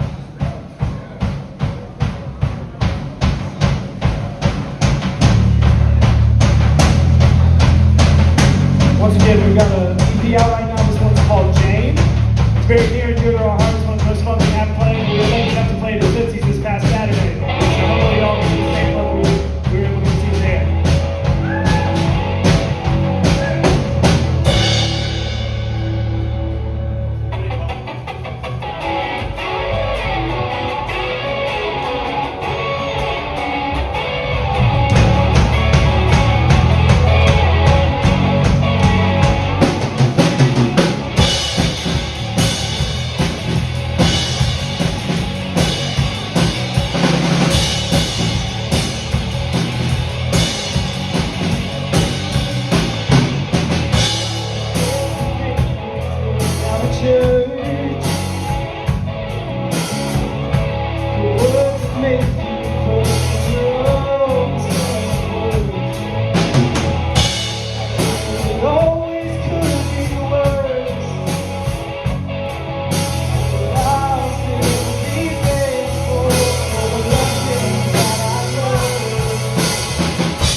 How about that?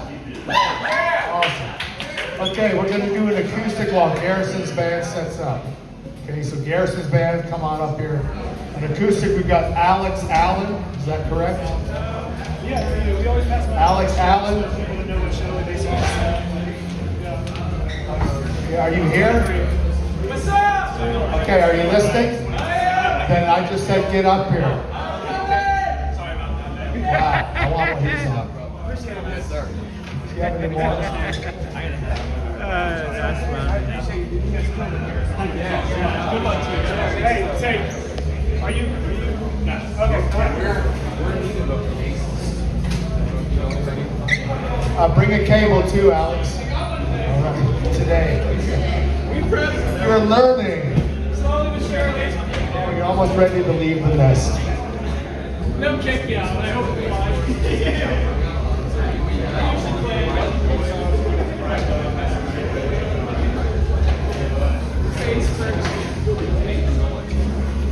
Alex, come on up, brother, and stand up. I was so happy I looked up here and I had so much room to move around. Hell yeah, dude, you used it. You used it too. That was Thank you. Yeah. Garrison, are you a standard? We're doing stage from past there.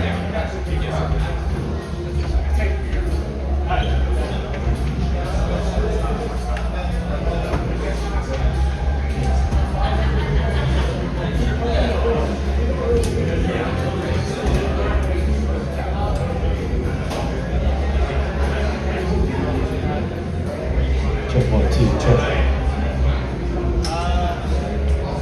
Do we have any ears plugged in? I think I have. Man, that was a long time ago. I think I did that. I done.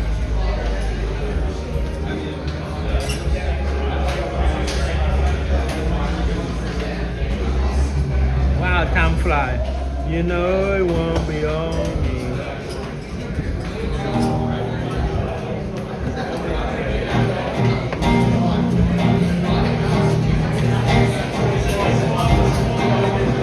Is there any bass players here that haven't got up or don't have a lead on getting up to play today? Because we want everybody to play. Any bass players that...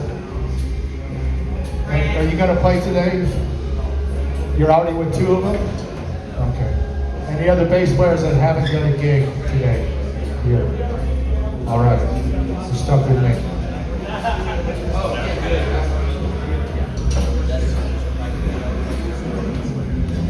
Alex, come on up and set up. You're going to go right now.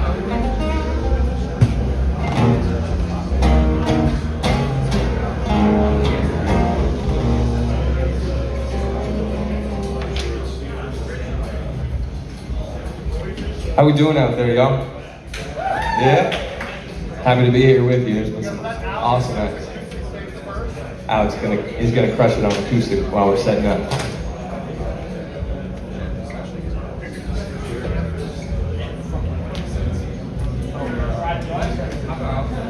Do I get out of here?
still doing good out there?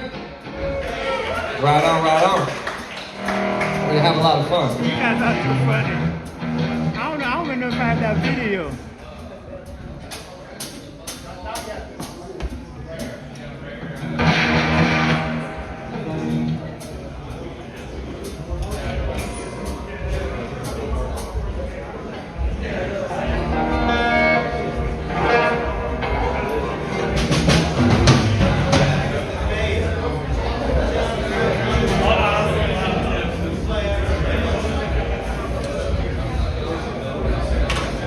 We're gonna take it back to some Stevie Ray Vaughan.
My sweet little baby, I'm a little lover boy.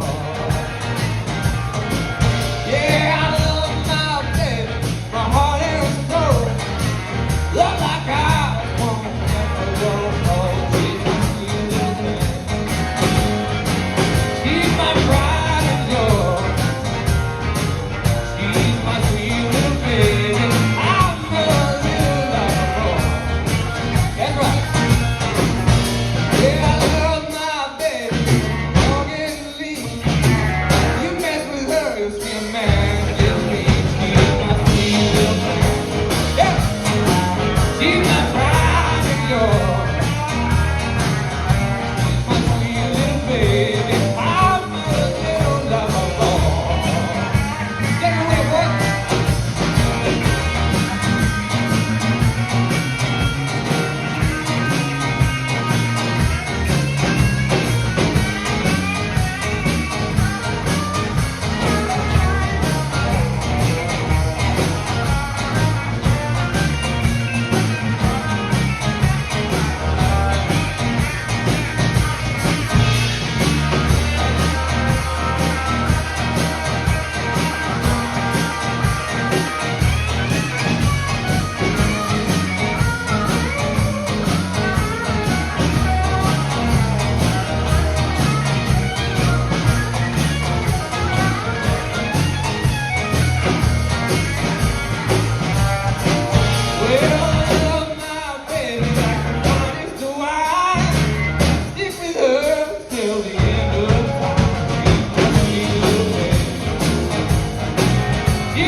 She's my sweet little baby.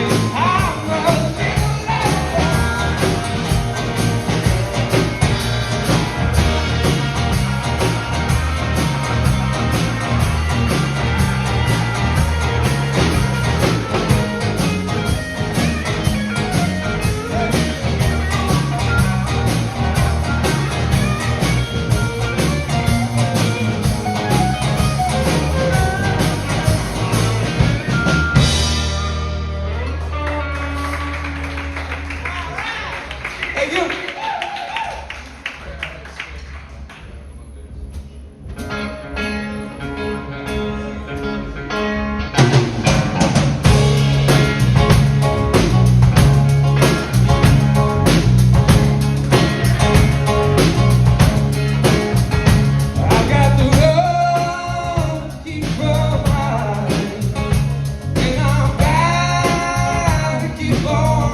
Thank y'all so much.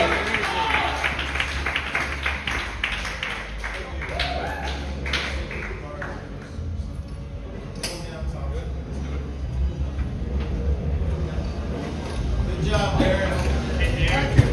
Down in Legend. Thank you, Derek.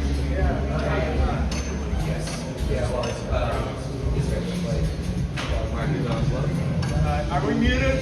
Tim, can you unplug? I can unplug from the DI. Okay, you can unplug this fine. Can I try borrowing your cord here? Yeah, of course. Of course, brother.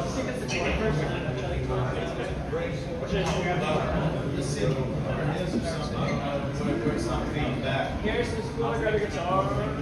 Yeah, it's tuned to half step down, and it's kind of a piece of shit, but you're welcome to play it. Thank you.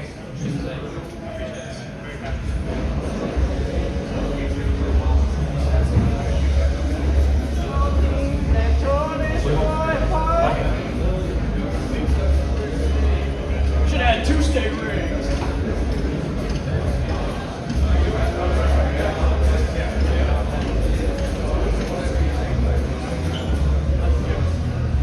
It was real, so it's kind of late.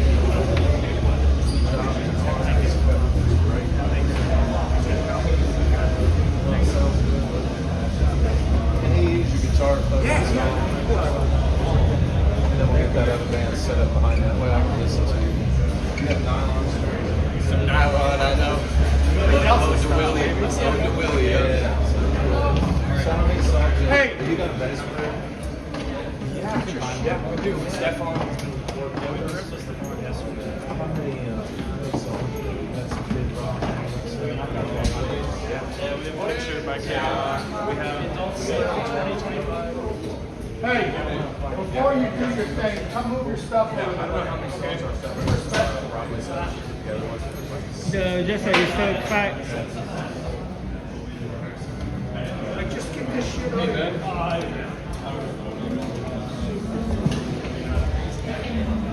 Kaya?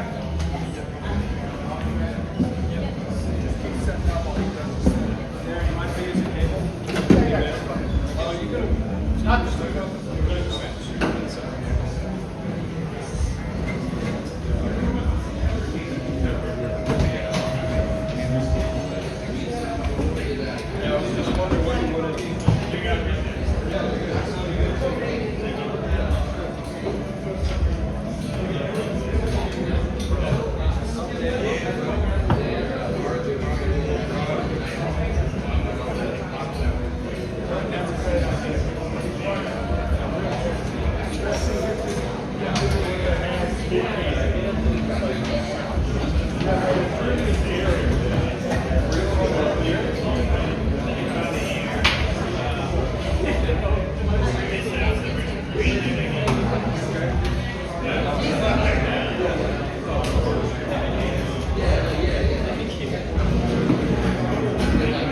Yes, we are, Lance. We all understood it.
Screaming at God about the bad I've done.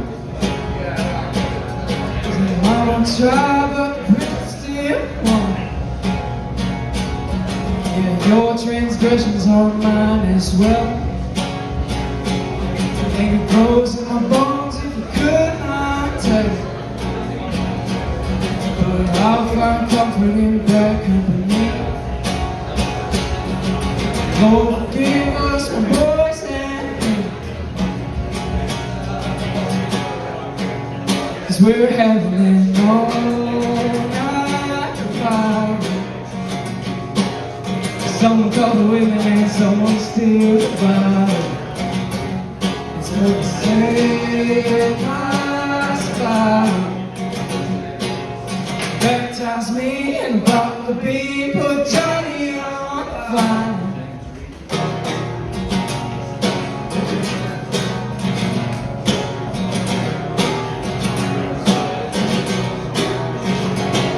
Yeah, the devil can't strap, but the Lord has won. I'll talk to him on the rising sun. Here's some rose in my day too. I was coming down, I'm talking to you. And we're having it all right. Someone called the women and someone still alive. Let's take a nice spot. Baptize me in the bottom of the beam, put Johnny on the fire.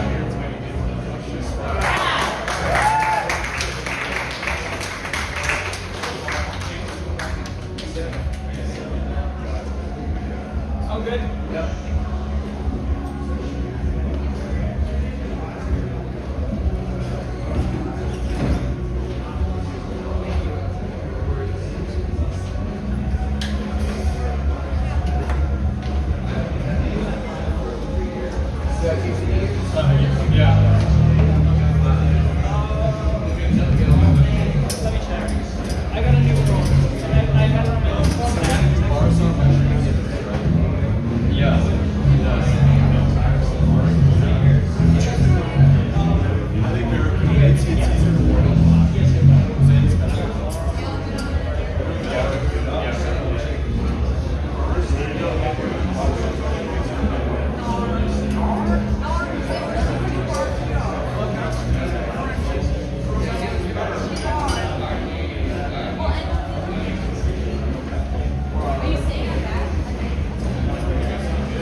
Check, check.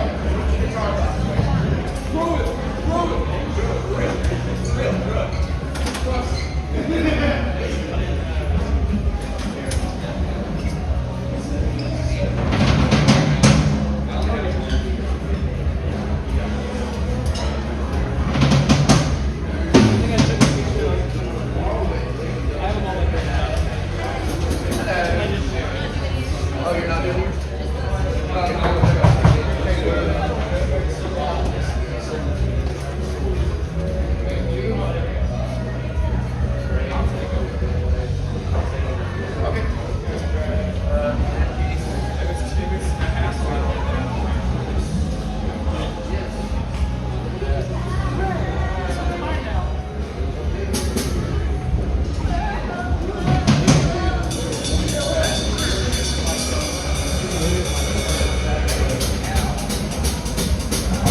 Next band, I think it's Lydia or Lydic. Make sense? Lydia? Of course. All right, you guys are on deck, so as soon as we're done, come on up. You got your full band ready? Yeah. Okay.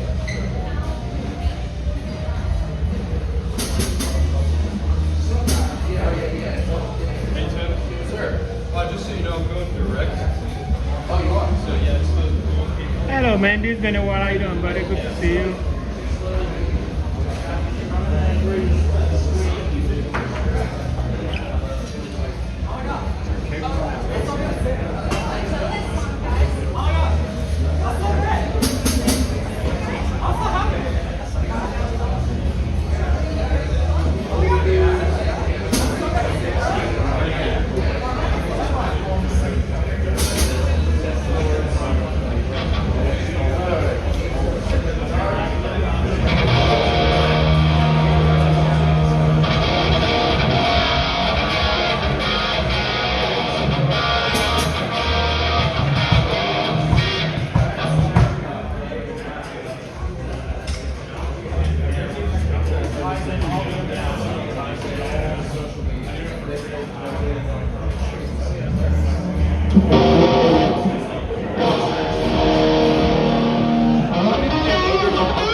2, 1, 2.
Should've known better, I'ma let you go alone.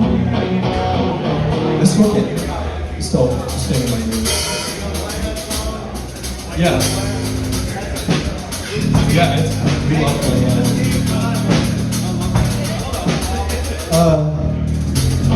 Should've known better, I still can't hear myself in my ears. I can hear it, but he can't. Sounds like music, can't wait for that. Can't hear my voice.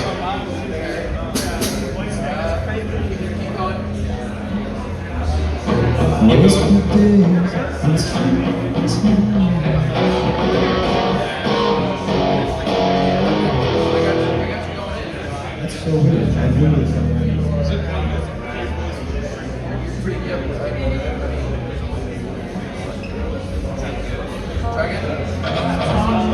Well, I was running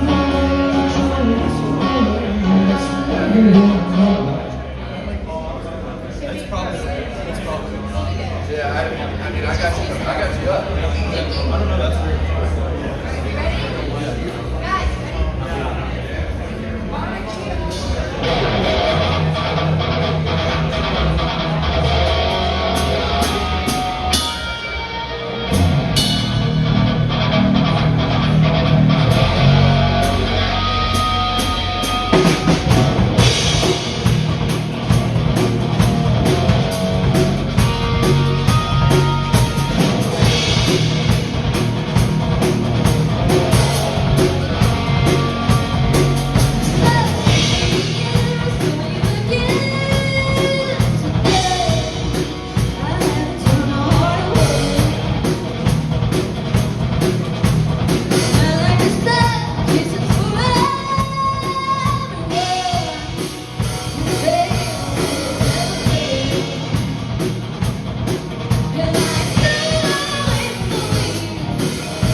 right, we're gonna do a little Toto now.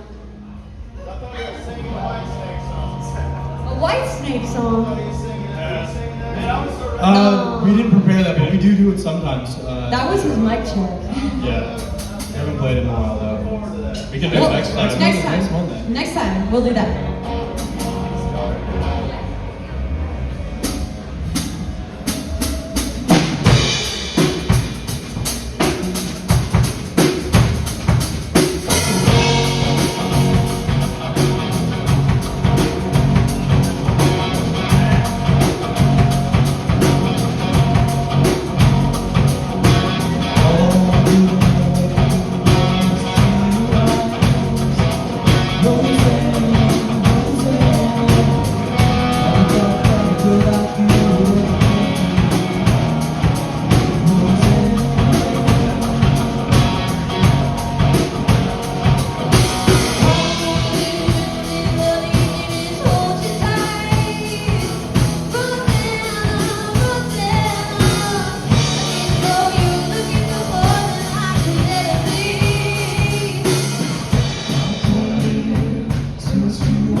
we have Lydia up next, and then after that we got Kayla or Kaya. I can't. It's hard. Sometimes you got to write a little more. Yeah, I guess I should. So we got one before yourself. Okay, you're up next. So have your band in. Yeah, that would be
Should have done that white snake.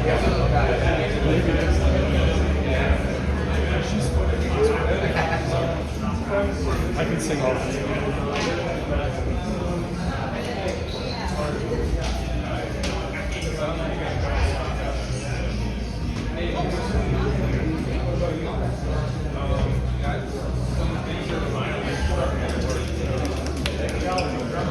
Oh yeah, I couldn't tell.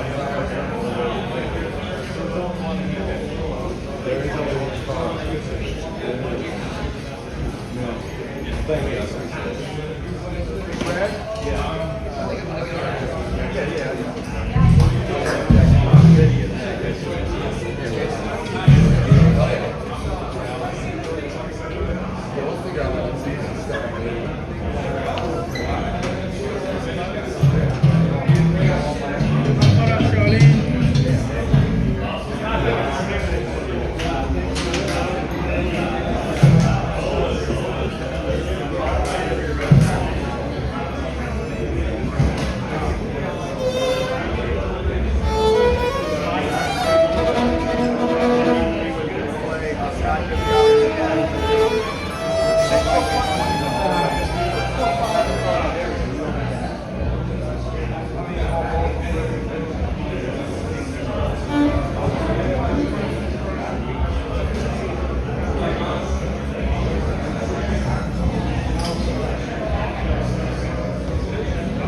Check 1, 2, 1, 2.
What up, Mike? How you doing, Mike?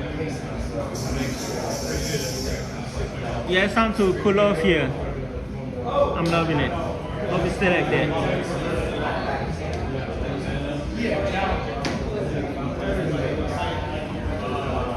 Are we all still alive out there? Does everyone have a vertebrae out there? Okay, some of you don't, so I would suggest. Oh my God. Whenever I say that, people are like, and I'm like, you should go to the hospital because you don't know if you have one or not. So, yeah.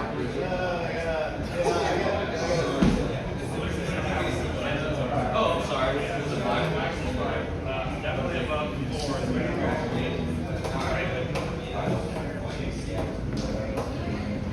All right, I think we're gonna get the show on the road.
my wonderful husband, Brendan Gentry, to bonus. I think he's going to sing one for us. What you gonna sing? We do some Dixieland Delight. Hell yeah.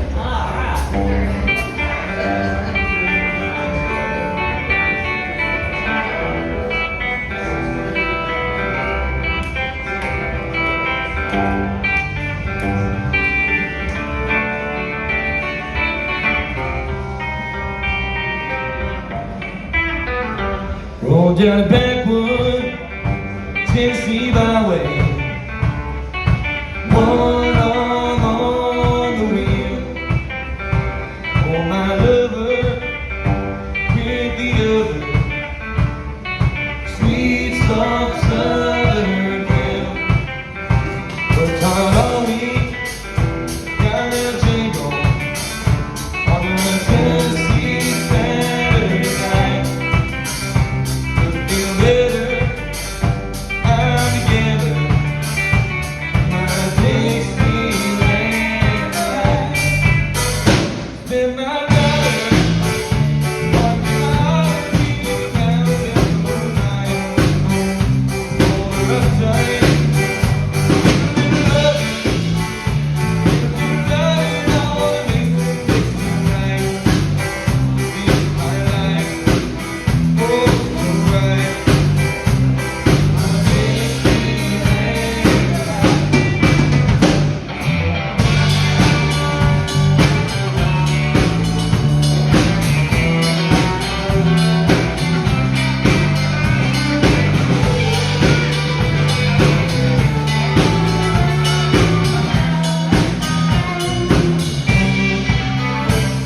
Till book deer, what's not clover?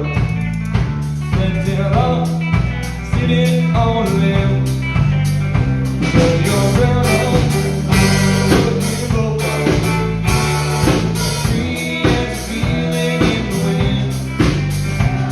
Oh, pretty girl, gonna give me one. On the Tennessee Saturday night. But you're sailing, living in it. My Dixieland life. Spend my dollar on coffee around the moonlight. We're uptight. If you love it, all makes it look right. It's my life. Oh, so right. My Dixieland life.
Thank you guys.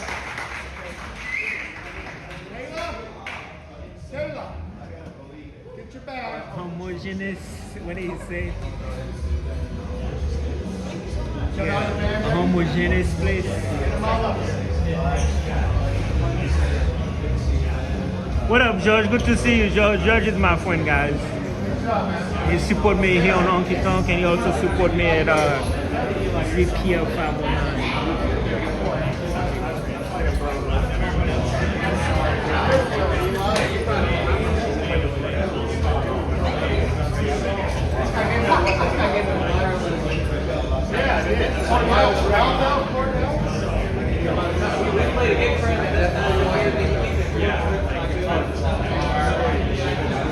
Yeah, he's not.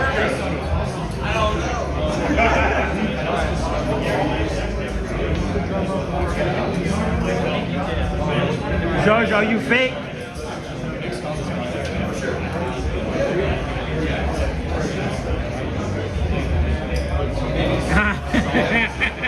Some people, that's funny. I do not blame you. You went to India, you only stayed at the hotel in McDonald's.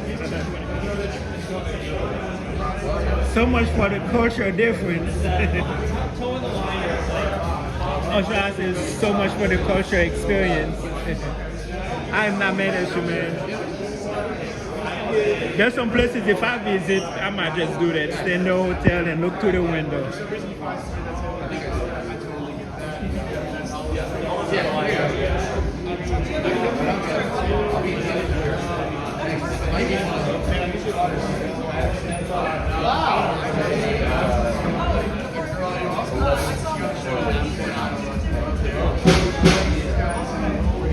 Let me get back to the time and make sure.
I love your honesty, Sunken Grave.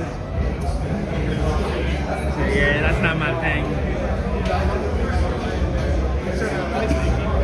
America is your comfort zone, and that's okay. It's a crazy world. Well, yeah, it's like, it's like an appetite. In my opinion, like, bro, yeah, Nashville is fine.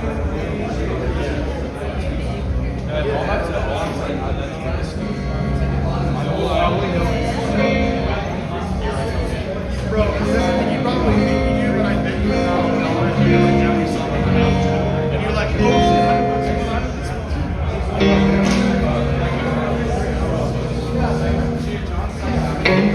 and also, I mean, when it was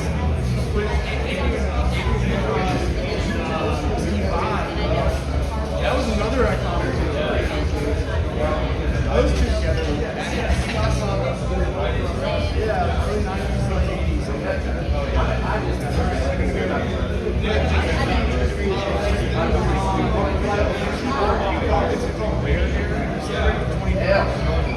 Dude, I'm gonna go. My oldest artist, my old buddies that she took in the car, we used to have a delay.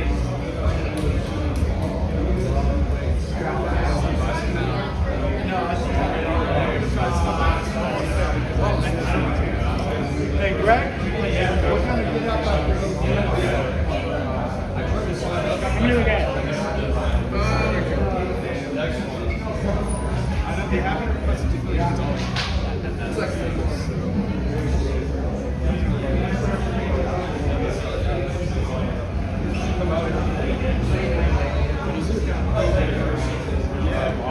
Holger, right here, hosting.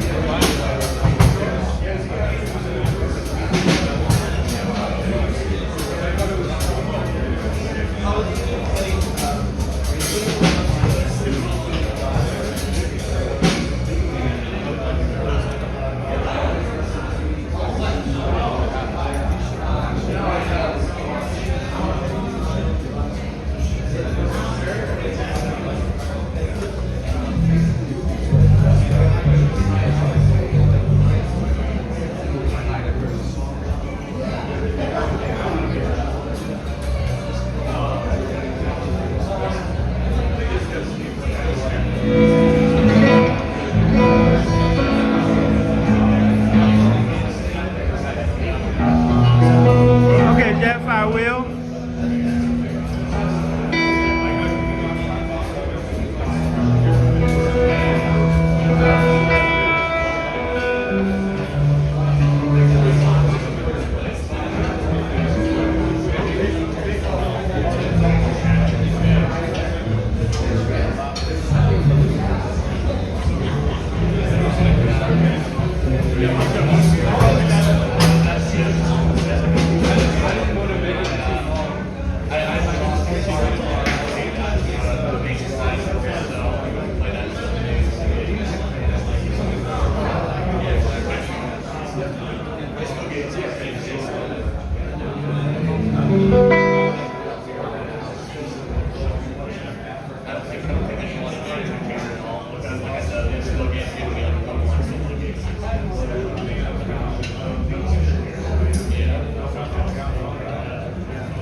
Check 1 2, check 1 2.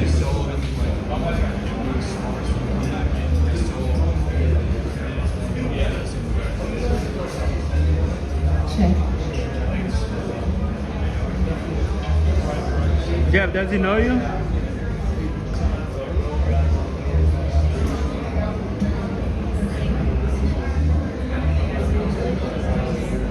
Something good. Why are you screaming? Hey, Scott. Jeff, say hi. Jeff Shieldwith. Hey, nice. Hey, Jeff.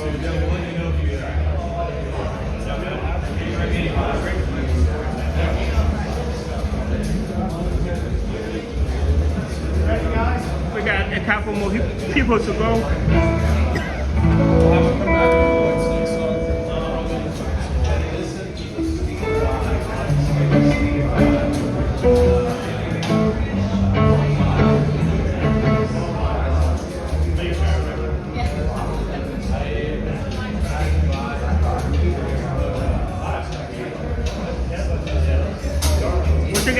What you guys got planned for today?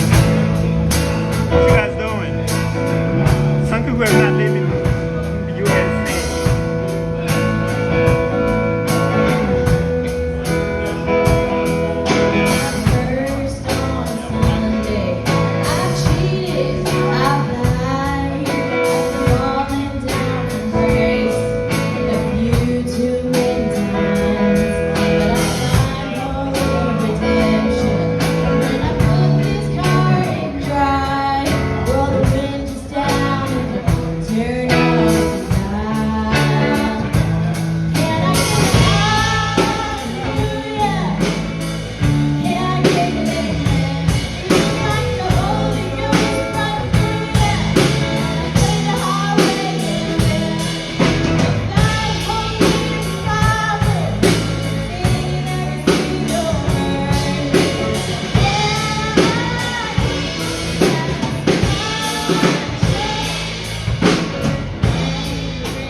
Yes.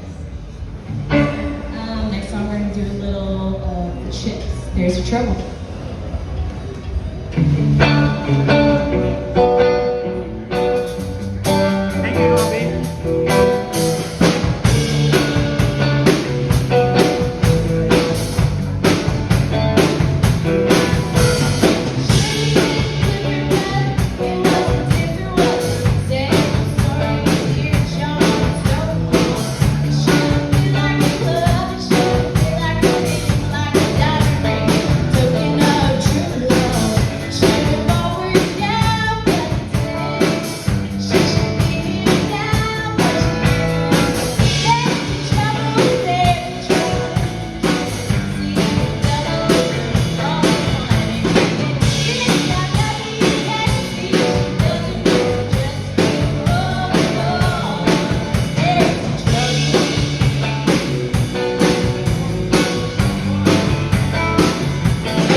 I didn't read it all the way. I stepped in murder.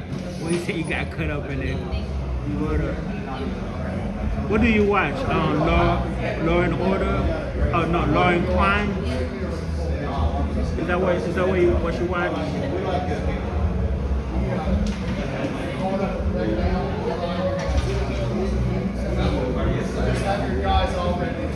Oh yeah. Hey Gregory, let's come on up. Snatcher? I mean, She's in love with the boy. Hello, Randy. She's in love with the boy. I want you to hear the kids. we're going to do a song next time. He's going to be playing for us. Oh, okay. Monet, did you see his message? Did you see his message? No, he told him to get what he didn't. You didn't see that? No. I was like, tell him Monet can have the keys. Sorry about that. Yeah, he told me to take my side. I have the keys.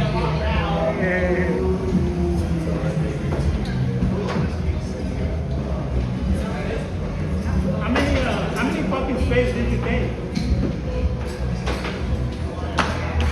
Because I'm assuming he probably took. Is it a big one or a small one? But he's still though. Yeah. That's pretty cool. I always wanted one of those. Good. What up, Stiller girl? Good to see you. It was a pleasure of meeting you over the weekend. You and your lovely husband. Cool people. Stiller girl know how to party, guys. She was always in a very good mood every time I see her. Where's I saw Christy? Yeah, I saw Christy. Lance, what you doing, Lance?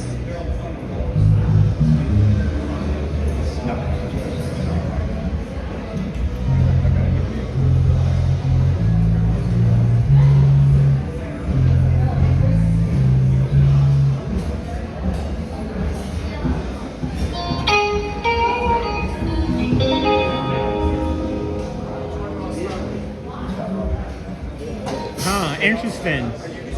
Something great. Yeah, those stories, sometimes I watch them myself. It's a different mood. It's very dark.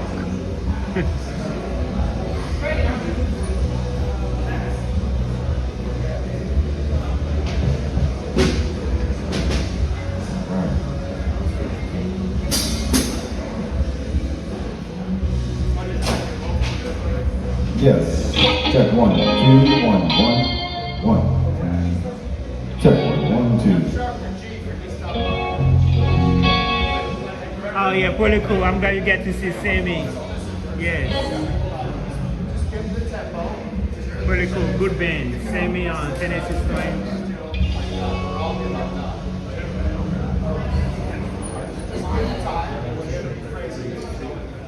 Yeah, I got like a million things to do. That's why I didn't come out. It's back to school tomorrow, and I got a He million said I things. love you till I die.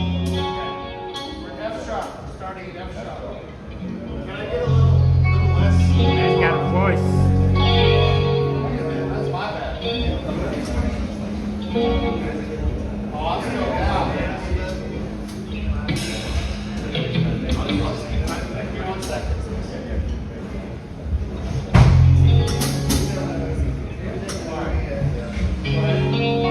All right, let's do that again. All right, some George Jones here for you. Classic. He said I love you till I die. She told him you'll forget in time. As the years went slowly by, he still preyed upon his mind. Kept her picture on the wall. Went half crazy now and then, but he loved her through it all, hoping she'd come back again.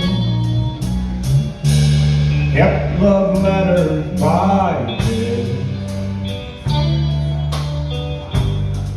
dated 1962. He had underlined in red every single I love you. I went to see him today. Oh, but I didn't see no tears. All dressed up to go away. First time I'd seen him smile in years. He stopped loving her today. They placed a wreath upon his door, and soon they'll carry him away. He stopped loving her today.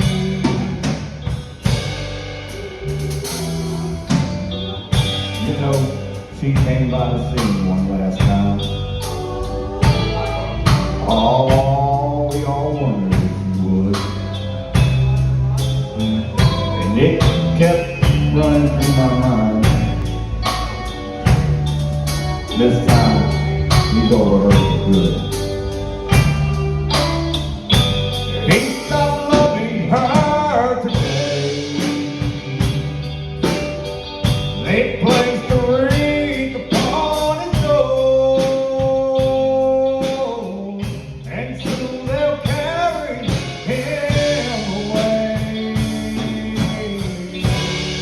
He stopped loving her today.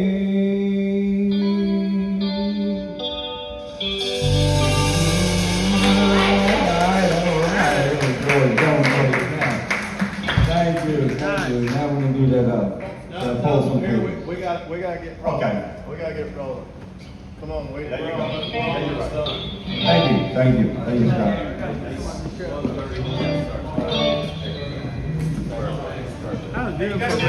Whenever they're playing, what I like to do, I like to close my eyes and just see if there's something I will hear from like the radio. That's kind of like how I like waited, and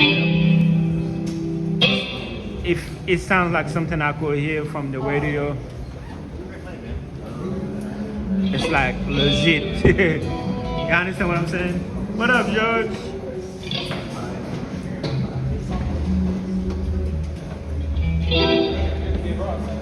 I stole your drummer tonight, Darren. Is it on Netflix?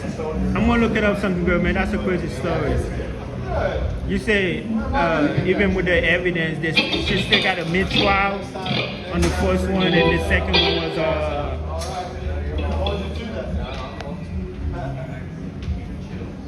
and then with exoneration. And she wants to have money for a good lawyer or something.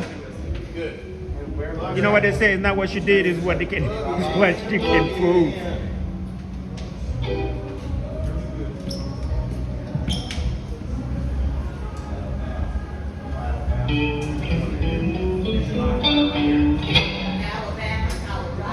I got so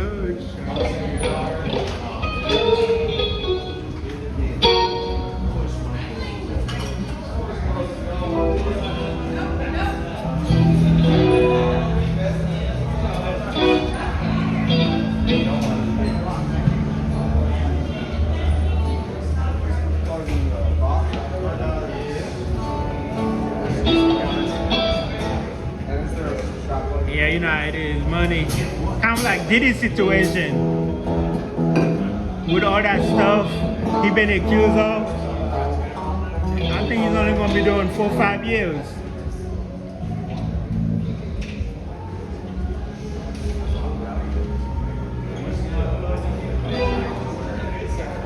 It just sucks for us regular people who don't have money.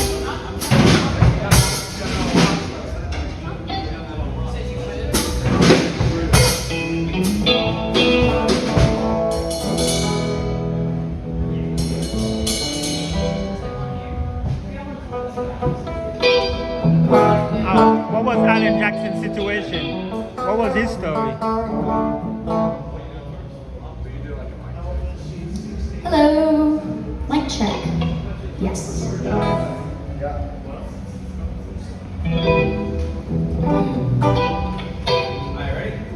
All right, we are the miners. Half of us are.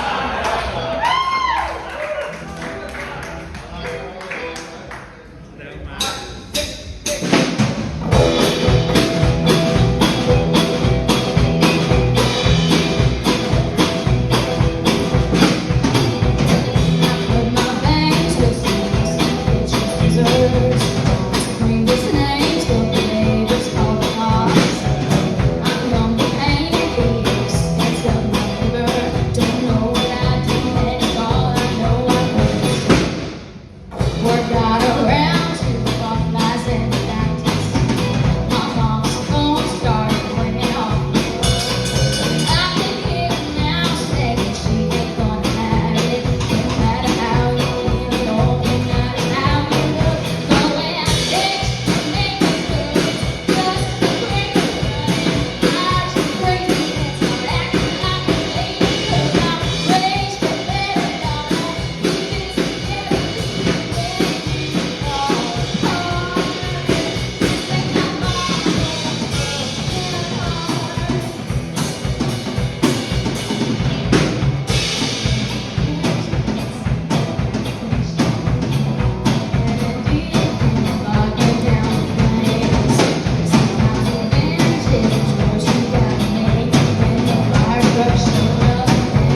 really hear myself before.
Besides Eli, who hasn't sang or played yet that wants to? Yourself, what's your name? Are you on the list, Dominic? Are you doing an acoustic or full band? Got your band ready? Okay. Alright, so once they finish, say, just sit tight, Eli. So we got two left. Once they're finished, yeah. You're back there, Eli? Okay, so the come next.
playing with them too?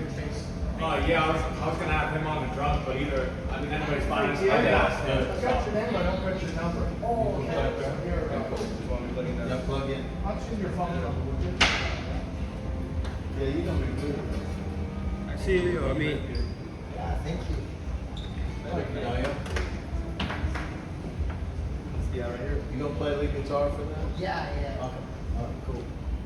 Just there. How you doing there, Mr. Bo?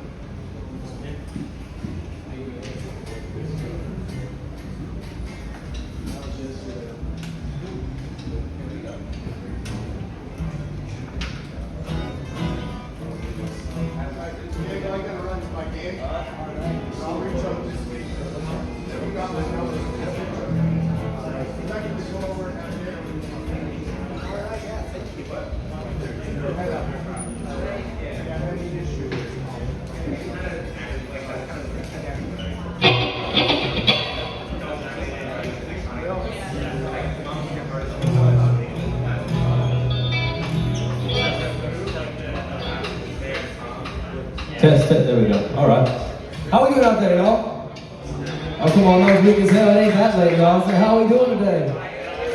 Hell yeah. My name's Tony. I'm gonna ask y'all 3 questions today. I'm gonna ask you, why do you drink? I need y'all to come back at me with to get drunk.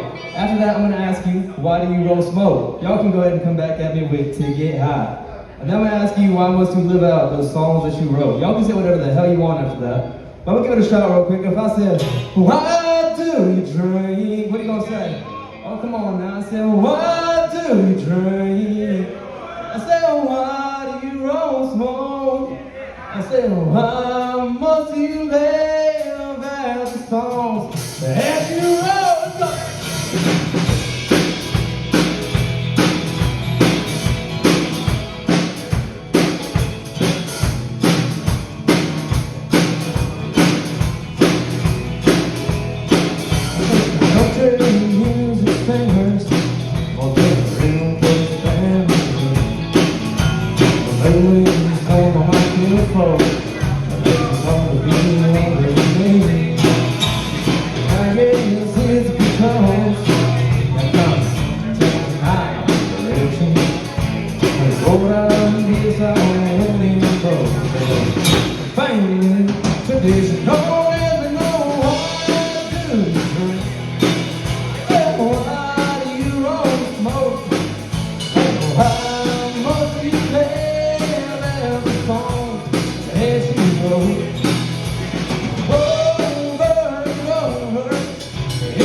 I have loved some ladies, I have loved you.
I'm moving out in a few months now.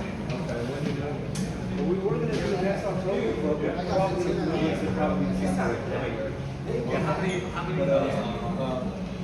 How about this guy singing and playing like that? Yeah, we'll do it. Let me get you before I got to do that.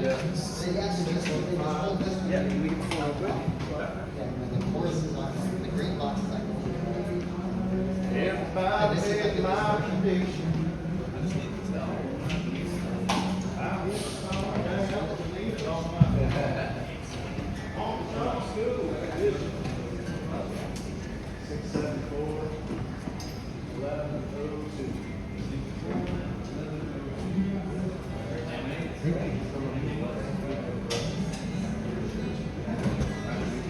Hello, Fredo. I know you was here.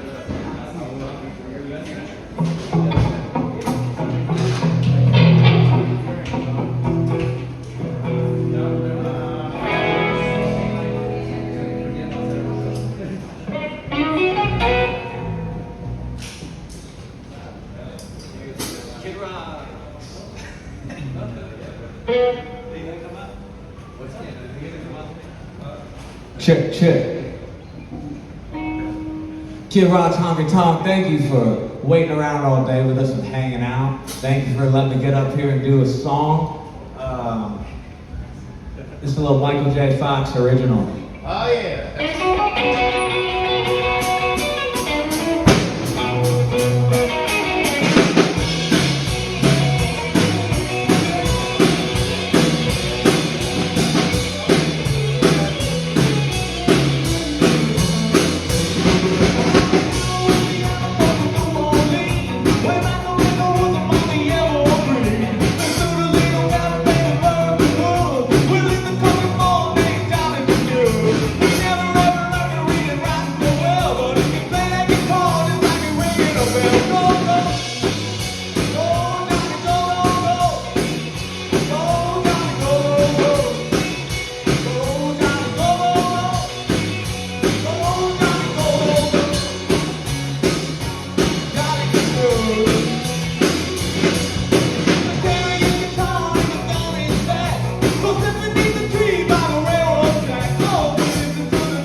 Hey, do me a favor, help me put the chairs up on the tables and stuff. Okay, guys, it's been fun. Thanks, everybody. I'll see you guys soon, okay? Badass. Thank you so much for joining. Good to see you, Fredo, and everybody. Cool on Twitch. No, unless you go back and watch it on YouTube, you can.